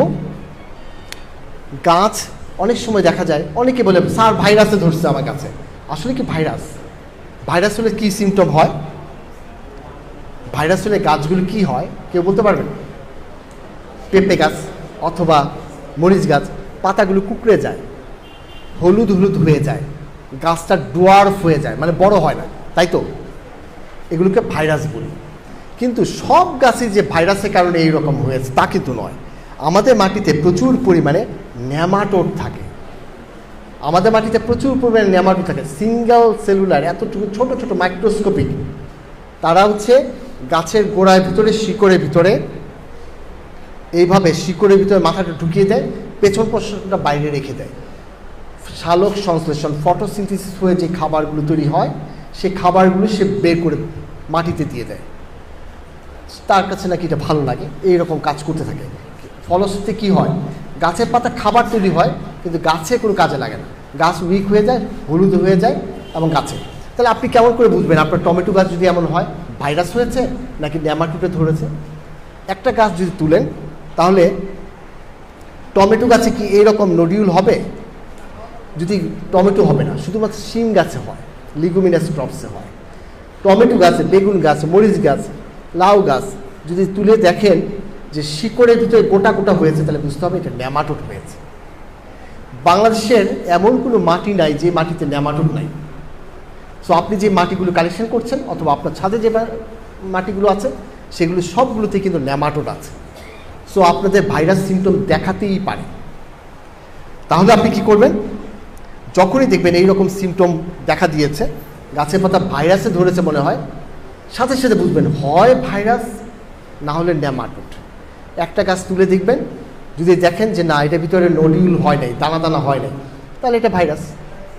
আর যদি দানা দানা হয়েছে তাহলে নেমাটোড। নেমাটোড হলে সাথে সাথে আপনি করবেন কি? কার্বোফুরান বা ফুরারান টবে 2 চামচ টেবিল স্পুন একটা টবের ভিতরে দিয়ে মাটির সাথে মিশিয়ে এরপর দিন পানি দিয়ে দেবেন। দেখবেন আবার গাছ সবুজ হয়ে গেছে, গাছ দ্রুত বড় হচ্ছে। এতক্ষণ ভাইরাস বলেছিল, স্পেশালিস্টরা এসে ভাইরাস ভাইরাস বলে গিয়েছে, কিন্তু আপনি দেখেন যে গাছগুলো আবার সোজা হয়ে সুন্দর হয়ে গিয়েছে। অধিকাংশ পেঁপে গাছে এই সিমটমটা দেখায়, অধিকাংশ কি যেন মরিচ গাছে এটা দেখায়, অধিকাংশ টমেটো গাছে এটা দেখায়, বেগুন গাছে দেখায়। সো নেমাটোড যদি হয় তাহলে কার্বোফুরান বা ফুরারান দিয়ে আপনি কিন্তু ওভারকাম করে ফেলতে পারেন। একটার 12 ইঞ্চি টবে প্রায় 12 থেকে 17 কেজি মাটি ধরে, ওইটার জন্য একটা টেবিল স্পুনের 2 চামচ দিয়ে দিবেন। 2 চামচ দিয়ে দিলে হয়ে গেল। চুনের কাজ করবো, চুনের সাথে এটা আলাদা, চুনের মতোই আমরা ব্যবহার করব, অসুবিধা নেই। এখন কথা হচ্ছে, শীতকালে আপনাদের আজকে প্রত্যেকের হাতে ফুলের সিড যাবে, সবজির সিড যাবে, অনেক রকমের হারভেস্ট সিড যাবে সবার হাতে। গিয়ে দেখবেন অনেকগুলোই আমরা জার্মিনেট করতে পারিনি। অনেকের কাছে এটা হতে পারে, কারণ এটা দেশের বাইরে থেকে আসে, বাইরে থেকে আমরা কালেকশনগুলো করি। তো আপনাদের কাছে যেতে যেতে প্রায় 1 বছর হয়ে গেল। আমরা তো গত বছর হারভেস্ট করেছি, এখন হারভেস্ট করেছি, তাহলে জার্মিনেশন কিছুটা কম হতে পারে, অথবা রোগবালাই হতে পারে। আপনি মরিচগুলো কালেকশন করেছেন, সেটা হতে পারে। এই সব কিছুকে ওভারকাম করার জন্য অথবা ভালো সিডেও দ্রুত জার্মিনেট করার জন্য আমরা এটাকে প্রাইমিং বলি, যে সিডটাকে ভিজিয়ে নিই। আপনারা ভিজান, যেমন হচ্ছে পুঁই শাক লাগানোর সময় আপনারা সিডটা ভিজিয়ে নেন না? আমরা লাউ লাগানোর সময়ও কিন্তু সিডটা ভিজিয়ে নিই, শক্ত কোট ভিজিয়ে নিই। শক্ত যে কোটগুলো আছে, কাভারটা আছে, সেগুলো আমরা ভিজিয়ে নিলে দ্রুত জার্মিনেশন হয়। এটাকে আমরা বলি সিড প্রাইমিং। সিড প্রাইমিং করার জন্য আপনি সিডগুলো নিয়ে ভিজিয়ে লাগাবেন। এখন কয় ঘন্টা ভিজাবেন, এটা সমস্যা হতে পারে না যে ভিজাই লাগাইতে বলেছে, ছোট্ট একটা সিড আপনি ওভারনাইট ভিজিয়ে রেখেছেন, তারপরে সিড দিয়ে গলে গেছে একদম, এরকম হতে পারে না। যত ছোট সিড তত কম পরিমাণে ভিজাবেন, যত কম সিড, হ্যাঁ, যত ছোট সিড, যত বড় সিড, যত শক্ত সিড তত বেশি। টমেটো বিচি আমরা 15 থেকে 20 মিনিট ভিজালেই যথেষ্ট। আমরা খেজুরের বিচি 2 দিন 3 দিন বা 72 ঘন্টা ভিজায় রাখেন। বুঝতে পেরেছেন? যত বড় সিড হবে যত বড় সিড হবে তত বেশিক্ষণ ভিজাতে হবে। এরকম পানিতে ভিজিয়ে আমরা এতক্ষণ বললাম, এছাড়া পানিতে ভিজানো যায়। আমরা যে ডায়াবেটিস যাদের আছে তারা বুঝেন, হাইড্রোজেন পারঅক্সাইড আমরা ওই যে ইঞ্জেকশন দেওয়ার সময় ওইটা অন করলে কিন্তু আমারটা অফ হয়ে যাবে। ইঞ্জেকশন দেওয়ার সময় আমরা যেটা ব্যবহার করি সেটাও একটু কয়েক ড্রপ দিয়ে অথবা ট্রাইকোডার্মা দিয়ে অথবা লবণ দিয়ে আপনি ওয়াশ করে সিডটাকে ভিজিয়ে নেন। যদি সিডটা একটু বড় হয় তাহলে বেশি সময় ভিজাবেন, আরও অনেক শক্ত সিড হয় তাহলে সারা রাত ভিজিয়ে রাখেন। যেমন আমরা পালং শাক আমরা কিন্তু সারা রাত ভিজিয়ে রাখি, পুঁই শাক ভিজিয়ে রাখি, সেভাবে ভিজিয়ে রাখলে দ্রুত জার্মিনেশন হয়। এখন কথা হচ্ছে যে সিডটা আপনি কতটুকু গভীরে দিবেন। একটু ভাসা থাকলে পিঁপড়া এসে নিয়ে চলে যায়, তাই না? পাখি খেয়ে ফেলতে পারে, একটু নিচেও দিতে হবে, মাটির নিচে দিতে হবে। মাটির নিচে তাহলে আমাদের মরিচের সিড যদি খুব গভীরে দিয়ে দেন তাহলে কিন্তু সে জার্মিনেট করবে না। সো আপনাকে খেয়াল রাখতে হবে সিডটা কতটুকু, ওটা অন করেন না প্লিজ, এটা প্লিজ এখন অন করে না, জাস্ট 1 মিনিট। সো অনিল তুমি ওখানে থাকো। সিডটা যত বড় তার অর্ধেক পরিমাণ যেন মাটির নিচে থাকে, বুঝাতে পারিনি আমি। সিডটা যদি এতটুকু সিড আছে তার অর্ধেক পরিমাণ উপরে মাটি কাভার থাকতে হবে, সিডের উপরে এতটুকু পরিমাণ মাটি থাকতে হবে। ক্লিয়ার? টমেটো সিড এতটুকু, তাহলে হালকা করে মাটি উপরে ঢেকে দিলেই হবে। আমাদের সৌদি খেজুরের সিড অনেক বড়, তাহলে একটু বেশি গভীরে দিতে হবে। ক্লিয়ার? সিড যেমন ছোট সিড কম ভিজাতে হবে, ছোট সিড ভাসা লাগাতে হবে, বড় সিড বেশি ভিজাতে হবে, একটু গভীরে লাগাতে হবে। ঠিক আছে? ভাসা যেই সিডগুলো রাখি, যেমন হচ্ছে টমেটো, বেগুন, হালকা উপরে মাটি থাকে, এই যদি ভেসে থাকে তাহলে কিন্তু পিঁপড়া নিয়ে চলে যাবে। সো এটাও কিন্তু খেয়াল রাখবেন। কে যেন প্রশ্ন করতে চেয়েছিলেন মনে হয়, প্লিজ দাঁড়ান, অন করে নেন।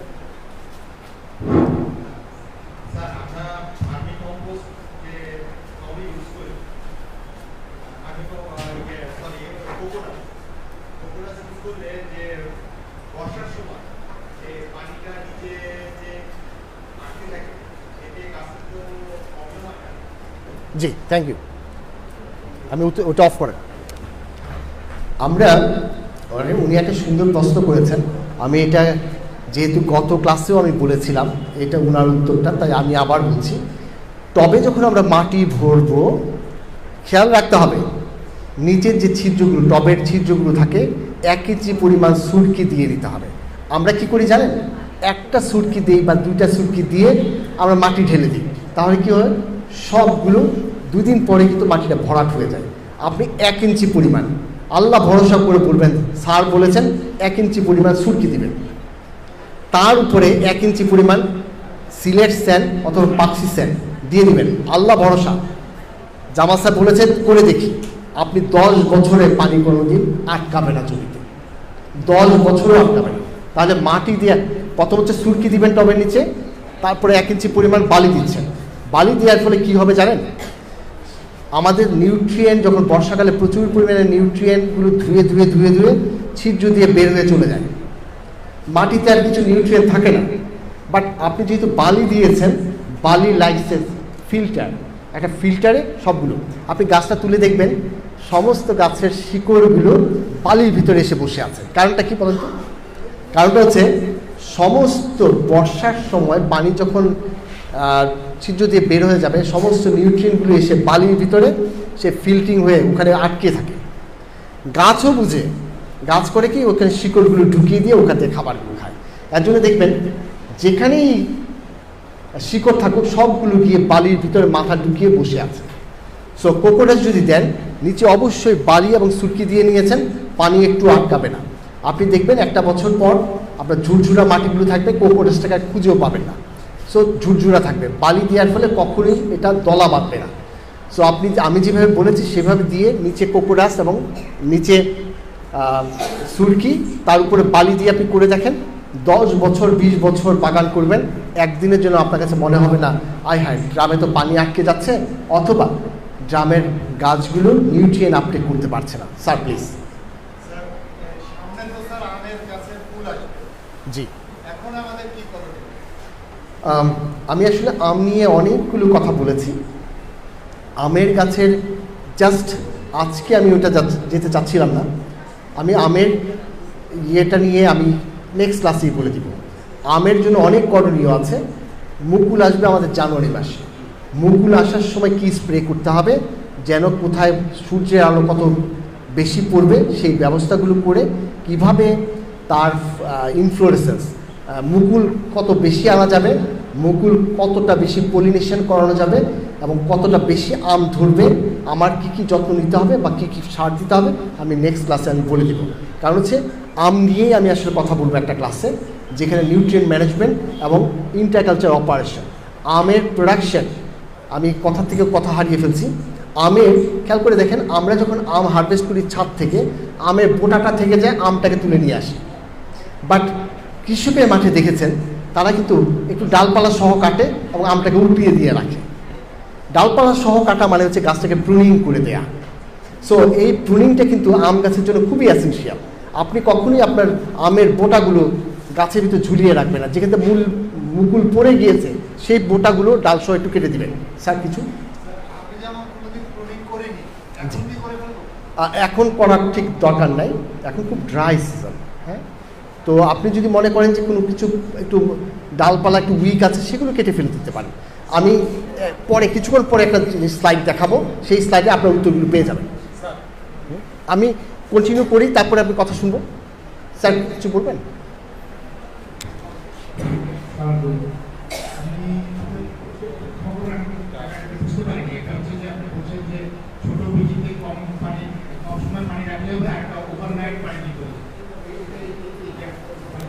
আচ্ছা, জি জি, আমি বুঝিয়েছি যে সিডগুলো কতক্ষণ ভিজিয়ে রাখবেন। এখন টমেটোর বিচি আছে, পালং শাকের বিচি আছে বা খেজুরের বিচি আছে, যত ছোট বিচি হবে 15 মিনিট বা 10 মিনিট খালি ওয়াশ করে নিলেই যথেষ্ট। যদি শক্ত হয়, যেমন আমরা পালং শাকের বিচি আমরা ওভারনাইট ভিজিয়ে রাখি। আবার খোল বা খেজুরের বিচি যখন আমরা জার্মিনেট করানোর চেষ্টা করি 72 ঘন্টা ভিজিয়ে রাখি। আমি শুধু এটা মিল করার চেষ্টা করেছি যে যত বড় সিড হবে, যত হার্ড সিড হবে, তত বেশিক্ষণ ভিজিয়ে রাখলে আপনার গাছের গ্রোথ ভালো হবে। এখন হচ্ছে সিডগুলো আমরা দেখি। ভালো বীজে ভালো ফসল, এটা আপনারা সবাই জানেন, তাই না? বীজগুলো অবশ্যই ভালো রাখতে হবে। আপনি যদি বীজগুলো কালেকশন করেন যে আগামী বছর লাউ লাগাবো, আগামী বছর এটা লাগাবো, ওটা লাগাবো, অথবা টমেটো সিড করলেন যে গ্রিন বাংলাদেশে আগামী বছর আমি টমেটো সিড দিব, তো সিডগুলো হারভেস্ট করার পর অবশ্যই কিন্তু ভালোভাবে ড্রাই করে রাখবেন, এয়ারটাইট বক্সের ভিতরে রাখবেন। আচ্ছা, আপনারা যখন আপনাদের কসমেটিক্স না গহনাগুলো যখন রাখেন তখন কি ইউজ করেন? ওটার ভিতরে একটা জুতার ভিতরে প্যাকেটের ভিতরে যে সিলিকা জেলগুলো পাওয়া যায়, এগুলো ওইটা দিয়ে রাখেন কিন্তু, মানে যেন ওয়াটার অ্যাবজর্বিং এরকম অনেক কিছু বিডস পাওয়া যায়, সিলিকা জেল পাওয়া যায়, এগুলো যদি দিয়ে রাখেন, ময়েশ্চার যত কমায় রাখতে পারেন তত সিডগুলো ভালো থাকবে। সো আপনারা যখন সিড আমাদের জন্য রাখবেন, আপনারা তখন অবশ্যই খুব ড্রাই করে নেবেন, খুব ভালোভাবে রোদ্দু দিয়ে শুকিয়ে নেবেন। এখন ড্রাইং বিডস পাওয়া যায়, এরকম বিডস পাওয়া যায়, সেগুলো সিলিকা জেলের এই একটা ভার্সান, সেগুলো ব্যবহার করতে পারেন। আচ্ছা, সিড এখন আজকে কে শুরু করে দিবেন আপনারা সিড লাগানো? প্রচুর বৃষ্টি হতে পারে, এটা হতে পারে, এইরকম জায়গায় যেন বৃষ্টিটা বলে যেন না একদম ডুবে যায়, সেগুলো খেয়াল রাখতে হবে। সিড ট্রে পাওয়া যায় ইত্যাদি, অনেক ট্রেতে করলে খুব সহজ হয়। গাছগুলো ট্রান্সপ্লান্ট করে যখন লাগাবেন তখন খুব ভালো হয়। সিড ট্রেগুলো যদি ম্যানেজ করে নেন তাহলে ভালো হয়। অনেক ধরনের সিড ট্রে পাওয়া যায় এবং কোকো পিলেট কিন্তু বাংলাদেশে চলে আসছে। কোকো পিলেটে একটু দাম বেশি, একটা সিড এখানে লাগিয়ে রাখলেন, এইটা কিন্তু এটাকে বলা হচ্ছে বায়োডিগ্রেডেবল। এটা এইভাবেই যদি লাগিয়ে রাখেন তাহলে এটা আস্তে আস্তে এই কোকো যে একটা ফাইবার দেখা যাচ্ছে এটা আস্তে আস্তে ডিজলভ হয়ে যাবে এবং গাছটা হবে। এগুলো পাওয়া যায়, এগুলো আপনারা কালেকশন করে নিতে পারেন। এইরকমভাবে চারা তৈরি করা যায়। আর কোকো ডাস্টের ভিতরে তো কমনলি আমরা করেই থাকি। তবে সিড ট্রে আপনারা ব্যবহার করার জন্য চেষ্টা করবেন, তাহলে দেখবেন গাছ আপনার খুব ভালো হবে। ট্রান্সপ্লান্ট করলে উইক হয়ে যাবেন। আপনার টমেটো গাছের প্রোডাকশন কিন্তু আপনি ইচ্ছা করলে অনেক বাড়িয়ে দিতে পারেন। জাস্ট খেয়াল রাখবেন, টমেটো গাছের এইরকম দুইটা জায়গায় এইরকম কিছু ডালপালা বের হয়, আমরা এটাকে সাকার বলি। এই সাকারগুলো যদি আপনি আস্তে করে ভেঙে দেন, হাত দিয়ে ধাক্কা দিয়ে ভেঙে দেন, আপনার ফলন কিন্তু ডাবল হয়ে যাবে। কি বললাম এটা? আপনার টমেটো গাছ বড় হচ্ছে, ফল ধরা শুরু করেছে, দেখবেন এইরকম দুটা ডালের মাছ থেকে ছোট ছোট এমন কিছু বের হয়েছে। এটার ভিতরে কিন্তু কখনো ফল ধরে না, এটা শুধু খাবার খায়, ও শুধু খাবার খেয়ে যায়। তো খাবার শুধু ফল দিবে না, ভেঙে ফেলি, আপনি এই সাকারগুলো ভেঙে দিবেন, তাহলে দেখবেন ফলনগুলো ভালো হবে। আমাদের গাছের নিচের পাতাগুলো ফটোসিনথেসিস করে না, এটাও বসে বসে খাবার খায়। তাহলে কি করবেন? এই নিচের ডালগুলো কেচি দিয়ে, শার্প কেচি দিয়ে আপনি কেটে দিবেন। পেঁপে গাছ নিয়ে আমাদের অনেকই সমস্যা। পেঁপে গাছে পেঁপে এফিড ধরেছে, পেঁপে গাছের লম্বা লম্বা ফুল বেড়েছে কিন্তু ফল হচ্ছে না। আসলে পেঁপে গাছ একটা মিরাকল ফসল। পেঁপে গাছের অনেক ক্যারেক্টার, বহুরূপী ক্যারেক্টার। পেঁপে প্রায় 6 রকমের ফুল উৎপাদন করে। কোনোটা মেয়ে ছেলে একসাথে, কোনোটা শুধু ছেলে, কোনোটা হচ্ছে নানা ক্যারেক্টার। ছেলেদের বিহেভিয়ার একরকম, মেয়েদের বিহেভিয়ার একরকম, মানে একটা কমপ্লেক্স গাছ। সো আপনি যখন আজকে পেঁপে বীজও দেওয়া হবে, ভালো জাতের পেঁপে বীজ, যখন দেখবেন গাছের সাথে লেগে ফুলগুলো হয়েছে তখন এটা ফিমেল বলবেন। আমরা ফিমেল গাছটাকে খুঁজছি, নাহলে তো ফল হবে না। ফিমেল লম্বা লম্বা যখন থাকবো এটাকে মেল ফ্লাওয়ার বলি। এটা তো হবে না, হবে দুই একটা হবে। তাহলে যেটা গাছের সাথে লেগে থাকে এই গাছগুলো হচ্ছে ফিমেল। আপনার বাগানে 10টা গাছ আছে, 9টা গাছে যদি ফিমেল হয় তাহলে ফলন বেশি হবে না। একটা মেল গাছ রাখেন। আর না হলে বর্তমানে একটা ভ্যারাইটি বের হয়েছে যেটাকে বলি হচ্ছে রেড লেডি, মেল আর ফিমেল একসাথে, আমরা বলি হার্মাফ্রোডাইট। এই হার্মাফ্রোডাইট গাছগুলো যদি আপনি বেশি কালেকশন করতে পারেন, রেড লেডি যদি কালেকশন করতে পারেন, তাহলে এটা কিন্তু হাইব্রিড। আমি বারবারই বলছি হাইব্রিড হচ্ছে রেড লেডি গাছ যদি আপনি কালেকশন করেন তাহলে মেল ফিমেল লাগবে না, এই গাছেই ফল হবে, ফুল হবে। ঠিক আছে ম্যাডাম, কি জন্য বলতে চাচ্ছি? কিসের গাছ এটা? ম্যাঙ্গো? জি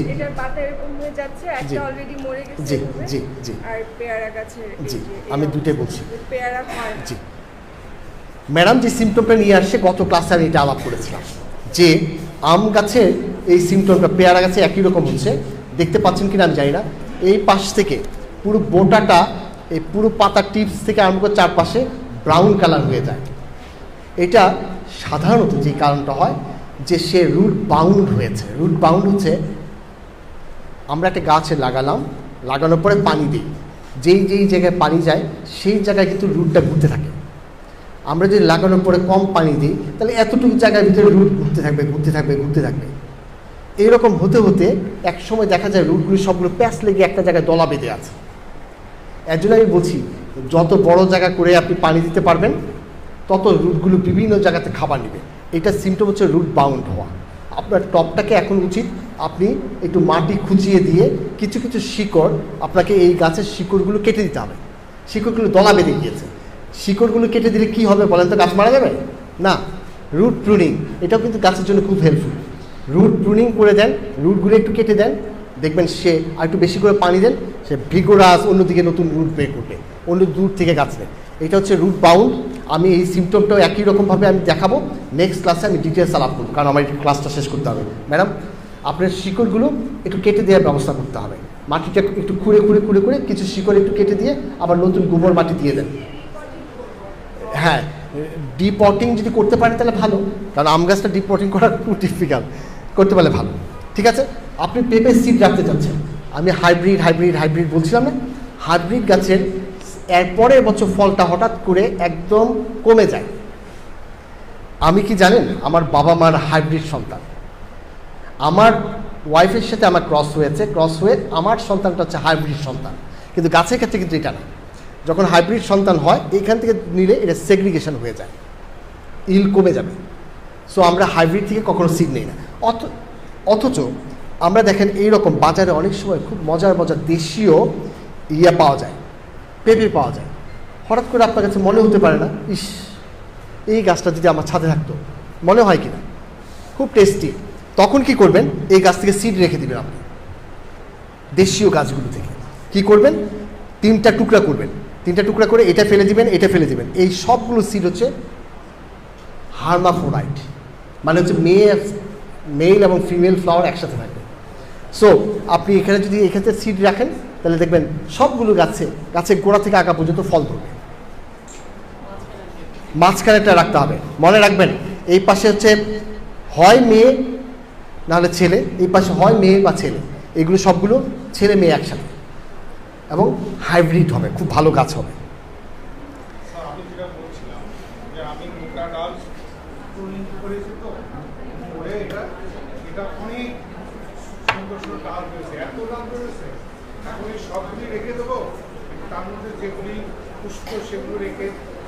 কি গাছে? আচ্ছা, আম গাছের উনি গ্রাফটিং করেছেন, গ্রাফটিংয়ের শাখা থেকে অনেকগুলো ডাল বের হয়েছে। আমরা তো গ্রাফটিং থেকে ডালপালা বের হোক এটাই আমরা চাচ্ছি। খেয়াল রাখতে হবে, গ্রাফটিং যেখানে করেছেন তার নিচের পোর্শনটা হচ্ছে রুট স্টক থেকে ডাল বের হতে দেওয়া যাবে না। ওখান থেকে ডাল বের হলে কিন্তু ওই আদি ফলটা হয়ে যাবে, নিচের জায়গাতে বের হওয়া যাবে না। উপর পোর্শন থেকে ডালপালা বের হওয়া ভালো। যখন ঝোপালো হয়ে যাবে তখন কিছু কিছু ডালপালা একটু কেটে দিবেন। উপরের ডালটা কেটে দিলে আপনি লম্বা হবে না, চারপাশে বুশি হবে। আমাদের গাছ এখন কি চাচ্ছি, উঁচায় লম্বা না হয়ে এই পাশে বুশি হোক, সেটা চাচ্ছি। আলুর কথা বলছিলাম, আমি দ্রুত যাচ্ছি, আর কয়েকটা মিনিট। আলুর কথা বলেছিলাম, আলু স্টেমে ধরে, স্টেম মানে হচ্ছে রুটে, শিকড়ে হয় না আলু। তাহলে আলু যদি আপনারা লাগান, খেয়াল রাখতে হবে যেখানে আলুটা লাগান না কেন ডালের ভিতরে ধরবে, কিন্তু আবার অন্ধকার লাগবে। তার জন্য মাটি দিয়ে ডালটা ঢেকে দিতে হবে। আপনি দেখেছেন আলুর জমিতে মাটি তুলে দেয় ওইখানে আলু ধরার জন্য। সো আপনি টবে একটা আলু গাছ লাগিয়েছেন, আলু ধরবে না, কারণ হচ্ছে আলুর শিকড়ে হয় না, আলু স্টেমে হয়। স্টেমটাকে আপনি মাটি দিয়ে ঢাকতে হবে। ঢাকতে হলে এইরকম করতে হবে। আপনি এখানে পলিথিনে বা টবে লাগিয়েছেন, গোড়া এডিশনাল মাটি দিতে হবে, মাটি দিয়ে উঁচা করতে হবে, তখন আলু ধরবে। ঠিক আছে, আলু যারা টবে করবেন একটু খেয়াল রেখে। গোলাপের কথা বলি, গোলাপ খুব প্রিয়। কোনটা ভালো জাত কোনটা মন্দ জাত কীভাবে বুঝবেন? 5 পাতা আর 7 পাতা। সো আপনারা সবাই বুঝেন।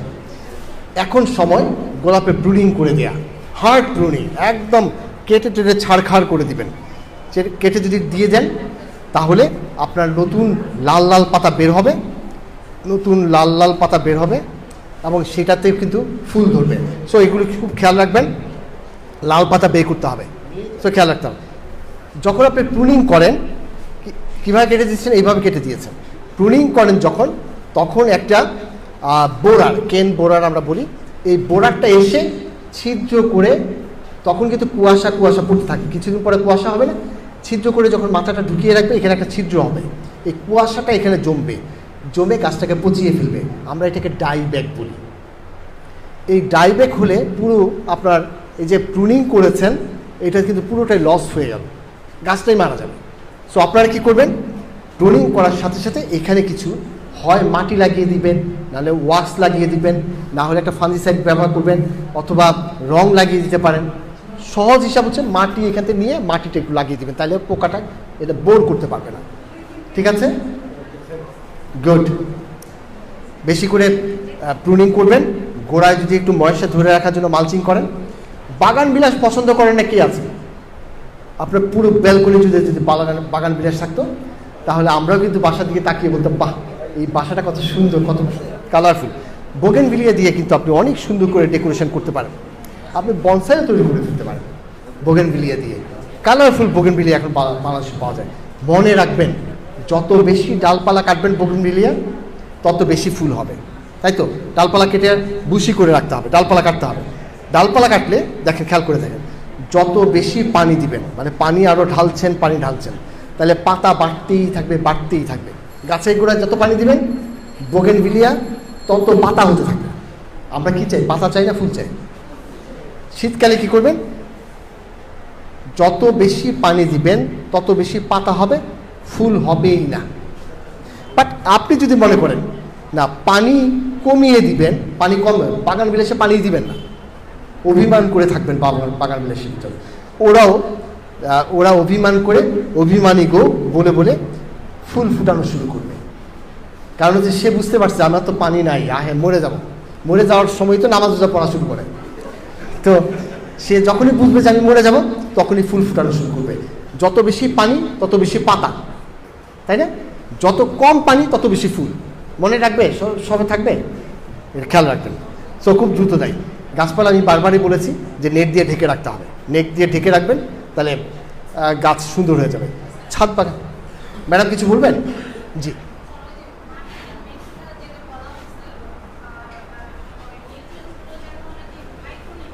মনি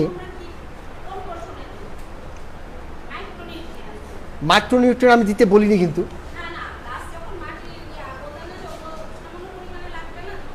যেগুলো বোরন, সালফার, এই জিনিসগুলো আমি দিতে বলি নাই। কারণ হচ্ছে আমরা যখন মাস্টার্ড অয়েল কেক দিচ্ছি অথবা খৈল কাউডাং দিচ্ছি, ভার্মি কম্পোস্ট দিচ্ছি, তখন কিন্তু ইন এডিশন সবগুলো পেয়ে যাচ্ছে। আমরা কিন্তু মাইক্রোনিউট্রিয়েন্ট কোনো নিউট্রিয়েন্ট দিতে বলিনি।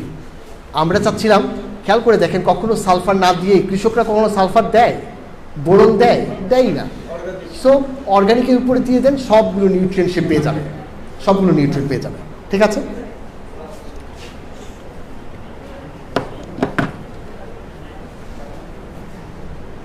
আমরা এইভাবে ঢেকে সবজি উৎপাদন করি। আপনার ফেলে দেওয়া মশারিটা আম গাছের উপরে ঝুলিয়ে দিবেন, দেখবেন আম গাছে এইভাবে ঢেকে দেন, দেখবেন লিচু গাছে ঢেকে দেন, পেয়ারা গাছে ঢেকে দেন, একদম ঢেকেই উৎপাদন করেন, আপনারা নো টেনশন, পোকার আক্রমণ হবে না। সো এগুলো ঢেকে আপনি করতে পারেন। আর নিম তেল স্প্রে করতে বারবারই বলেছি, নিম তেল স্প্রে করেন, সাবান পানি স্প্রে করেন, পোকা হবে না। সবজিতে সাবান পানি আর নিম তেল স্প্রে করেন, দেখবেন একটা সুন্দর হয়ে যাবে। ফেরোমন ট্র্যাপ পাওয়া যায় বাজারে, সেগুলো আমরা ইচ্ছা করে ইউজ করতে পারি। তো সেগুলো সব কিছু, গোলাপের পানি পছন্দ করে, শীতকালে যেহেতু হয় গোলাপ পানি পছন্দ করে, বাট খেয়াল রাখতে হবে পানি যেন জমে না যায়। গোলাপ যেহেতু অনেক ফুল বড় করতে চাই, আমরা মাস্টার্ড অয়েলকে একটু বেশি ভিজিয়ে দিব, ভিজিয়ে অর্গানিক ম্যাটার দিব, সেগুলো আমরা করতে পারি। আমরা ইয়েলো স্টিকি ট্যাপ যদি ব্যবহার করি, আপনারা সবাই জানেন ইয়েলো স্টিকি ট্যাপ ব্যবহার করলে পোকাগুলো এসে আটকে যাবে, সেগুলো আমরা করতে পারি। সব কিছু মিলিয়ে আমরা লাস্ট কথা বলছি যে টেম্পারেচার বেড়ে যাচ্ছে, পোকা বেড়ে যাচ্ছে, আমাদের সারা পৃথিবী জুড়ে পোকা বেড়েছে। পোকা বেড়ে যাওয়ার ফলে প্রচুর পরিমাণে ইনসেক্টিসাইড দিচ্ছি, আমাদের পরিবেশ নষ্ট হচ্ছে, আমাদের স্বাস্থ্য নষ্ট হয়ে যাচ্ছে, তাই না? আমরা একটা গল্প বলি, গল্পটা হচ্ছে এরকম যে হাসনা হেনা, এটা হাসনা হেনা না? হাসনা হেনা ফুলের গন্ধে সাপ আসে। গুড। হাসনা হেনা ফুলের গন্ধে সাপ আসে। আমি কি বলি জানেন? হাসনা হেনা ফুলের গন্ধে পোকা আসে, পোকা খেতে ব্যাঙ আসে, ব্যাঙ খেতে সাপ আসে, মানে একজনের উপর একজন। আমি যদি সুন্দরবনে যাই, আমাকে খেতে কে আসবে? বাঘ আসবে। হ্যাঁ, তাই তো। সো আমরা পোকা কন্ট্রোল করার জন্য যদি আমরা ব্যাঙ চাষ করতে পারতাম, তাহলে বাংলাদেশে ক্রপসগুলো, আমরা ব্যাঙ সবগুলো নষ্ট করে ফেলেছি। কীভাবে করেছি? ব্যাঙের রান রোস্ট করেছি, পাঠিয়ে দিয়েছি কোরিয়াতে, আর প্রচুর পরিমাণে ইনসেক্টিসাইড ব্যবহার করছি, আমরা অসুস্থ হয়ে যাচ্ছি। আপনারা যেখানে কথা বলার সময় আছে সেখানে কথা বলবেন যে ব্যাঙ চাষ যদি আমরা আগের মতো করতে পারতাম তাহলে কিন্তু পোকা থাকতো না। ব্যাঙ চাষ আমরা যদি করতে পারি তাহলে পোকা থাকবে না, পোকা হলে আমাদের আর কেমিক্যালস ব্যবহার করতে হবে, পোকা না হলে আর কেমিক্যালস ব্যবহার করতে হতো না, আমাদের স্বাস্থ্য ঝুঁকি থাকতো না। এই ছিল আজকের আমাদের 90 মিনিট স্কুলিংয়ের। আপনাদের সবার কাছে একটা রিকোয়েস্ট থাকলো, একটা মিনিট, সবার কাছে একটা রিকোয়েস্ট, আপনারা একটু বসেন, একটা মিনিট সময় নিচ্ছি, আমি কিছু প্রশ্নের উত্তর দিব, তারপরে আমরা আপনাদের জন্য, সবার জন্য গ্রিন বাংলাদেশ দূর দূরান্ত থেকে অনেকেই সিট পাঠিয়েছেন, অনেকেই আমেরিকা থেকে আসার সময় নিয়ে আসেন। আমরা কি লাকি যে আমরা একটা ফ্যামিলির মতো। কার জন্য গিফট নিয়ে আসে? ফ্যামিলি মেম্বারদের মাঝে, যাকে প্রচণ্ড ভালোবাসে তাদের জন্য না, আপনাদের জন্য দেশের বাইরে থেকে যেই আসে সে সিট নিয়ে আসে। কত বড় পাওয়া! এই পাওয়াটা আমরা কিন্তু চেষ্টা করি সবাই মিলে ভাগ করার জন্য, সুখ পাওয়ার জন্য। আপনার জন্য আপা অনেক কিছু নিয়ে আসছেন, এগুলো আমরা কালকে রাতে প্যাকেট করেছি, মানে আমরা একটা সবাই শেয়ার করার জন্য। আপনারা যদি না একটা মিনিট,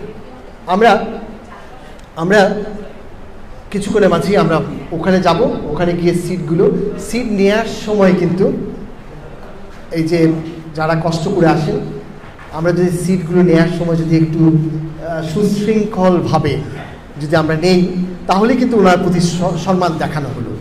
তো আমরা গ্রিন বাংলাদেশের মানুষগুলো ভালোবাসার কথা বলি, তাহলে আমরা ওখানেও ভালোবাসার কথা, ওখানে আমরা ভালোবাসার বন্ধনের কথা দেখাবো যে আমরা সুশৃঙ্খলভাবে আমরা সিটগুলো হাতে নিব। কেউ যদি কখনো কোনো জিনিস না পান, আমি গ্যারেন্টি দিচ্ছি, আমি সারাদিন কিন্তু আমার কোনো কাজ নাই, আমি ক্লাস নেই, ঘুরে বেড়াই, আর হচ্ছে আপনাদেরকে কী দেওয়া যাবে সেটার প্ল্যান করতে থাকি সারাদিন। সো আপনাদের কোনো কিছু লাগলে আমার কাছে বলবেন, আমার রক্ত যদি থাকে তাহলে আমি আপনাদেরকে দিয়ে দিব। তো আপনাদেরকে রিকোয়েস্ট থাকলো, আপনাদের যদি কারো কোনো প্রশ্ন থাকে একটু বসেন, কারো যদি প্রশ্ন থাকে তাহলে আমি উত্তর দিতে রাজি আছি। কারো কোনো প্রশ্ন আছে? জি ভাই প্লিজ জোরে বলেন, শুনে ফেলবো। জি বলেন, আপনি বলেন, জোরে বলেন।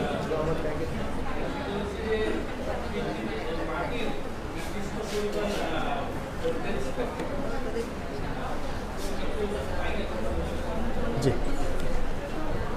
একটা মিনিট অপেক্ষা করেন প্লিজ।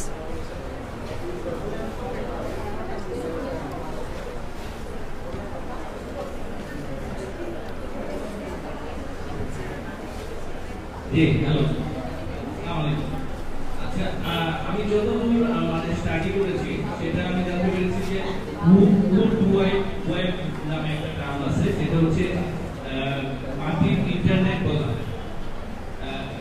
প্লাস হচ্ছে মাটিতে কিছু ভোল্টেজও আছে, পৃথিবীর সার্টেন পরিমাণ মানে চৌম্বক শক্তি ছাড়াও ভোল্টেজ উৎপাদন করে।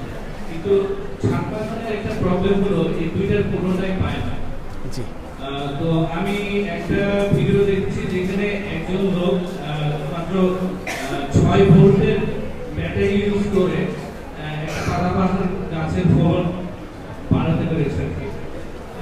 তো সেই ক্ষেত্রে যদি আমি কোনোভাবে মানে মাটি থেকে আর্থিং বা গ্রাউন্ডিং করে ছাদ বাগানে যদি ফ্যাসিলিটেট করতে পারি, তাহলে এরকম কোনো রিসার্চ হয়েছে কিনা যে এতে ভালো ফল হয়?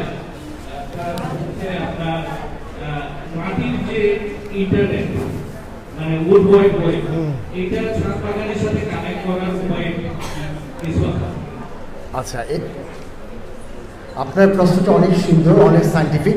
আমরা আসলে এত ডিপলি এই জায়গাতে আমরা বলতে চাইনি কখনো। আসলে হচ্ছে যে মাটির সাথে ইন্টারলিঙ্ক করা এই যে নেটওয়ার্কিং আছে, সেগুলো কিন্তু গাছ কিন্তু তারা ইউজ করে, এবং সেটার জন্য সেটা ইউজ করে কিন্তু ফলনটা তারা বৃদ্ধি করে। বাট ছাদের ক্ষেত্রে সেটা এখন পর্যন্ত ছাদ বাগানিতে ক্ষেত্রে আসে। আমাদের কাছে যেটা মনে হয়েছে যে আমাদের নিউট্রিয়েন্ট আপটেকটা করার জন্য যদি ওইটা ভোল্টেজটা থাকতো তাহলে হয়তো বা ভালো হতো এবং গ্রোথ ভালো হতো। বাট আমাদের যে সমস্যা হলো ছাদ বাগানে আমরা করতে পারছি না। আমরা এখন টেম্পারেচার, ময়েশ্চার, নিউট্রিয়েন্ট অ্যাভেলেবিলিটি এই তিনটা নিয়ে ছাদ বাগানে আছি। হয়তো বা ফার্দার রিসার্চগুলো যখন আমরা ইনকর্পোরেট করবো এখানে, হয়তো বা ইল্ড আমাদের অনেক কিছু বেড়ে যাবে। বাট আমরা প্রমোশন করার জন্য, only for the promotion of ছাদ বাগান, এটাই আমরা আপাতত কাজ করছি। এত ডিপলি আমরা ছাদ বাগানে বাংলাদেশে গবেষণাটা হয়। জি জি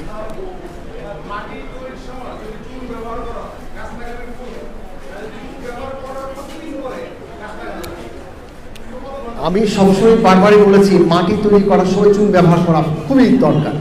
যতবারই আপনি রিপোর্টিং করবেন তখনই চুন ব্যবহার করবেন। চুন ব্যবহার করলে আপনার হিটটা মানে রিলিজ করে দিতে পারলেই হলো। আমরা সাধারণত 2 থেকে 3 দিন আমরা হিটটাকে রিলিজ করার জন্য মানে গাছ না লাগিয়ে রেখে দিই। আমরা পলিথিন দিয়ে যদি রেখে দিই, ঢেকে রাখি, হিট জেনারেট করলেও এটার ভিতরে যে পোকার ডিমগুলো আছে সেগুলো সবগুলো মারা যাবে।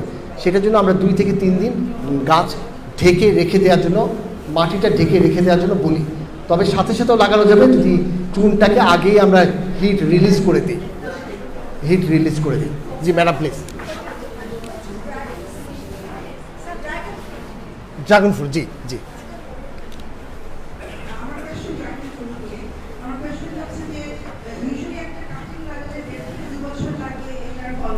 জি নতুন ডাল যখন বের হয় ওই ডালগুলোতে কতদিন লাগে আবার আচ্ছা আমি বলি। কিভাবে শুরু করবো, কতদিন রাখবো আচ্ছা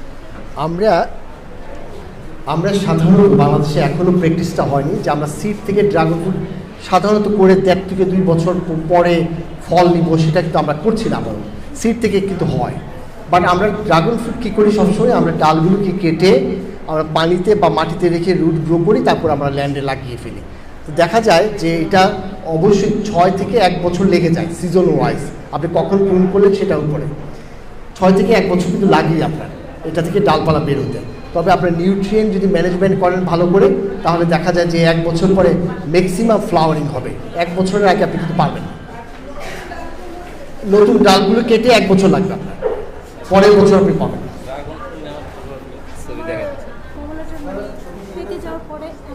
এটা আমি জাস্ট বলছি, বাহাতে দিচ্ছি। আপনাদের কমলা বা অন্য ফ্রুটস নিয়ে যেগুলো সমস্যাগুলো হচ্ছে, এইটা হচ্ছে জাস্ট আপনি যদি জমিতে ক্যালসিয়াম ব্যবহার করতেন তাহলে এটা, চুন ব্যবহার করলে এটা হতো না। আর এখন করা কিছু নাই, আপনি টবের চারপাশে চুন দিয়ে দেন তাহলে এটা আর সমস্যাটা থাকবে না, ক্যালসিয়ামের অভাবে এটা হয়েছে। আমরা আজকে আর প্রশ্ন নিই না, কারণ সবাই ওখানে লাইন ধরছে। জি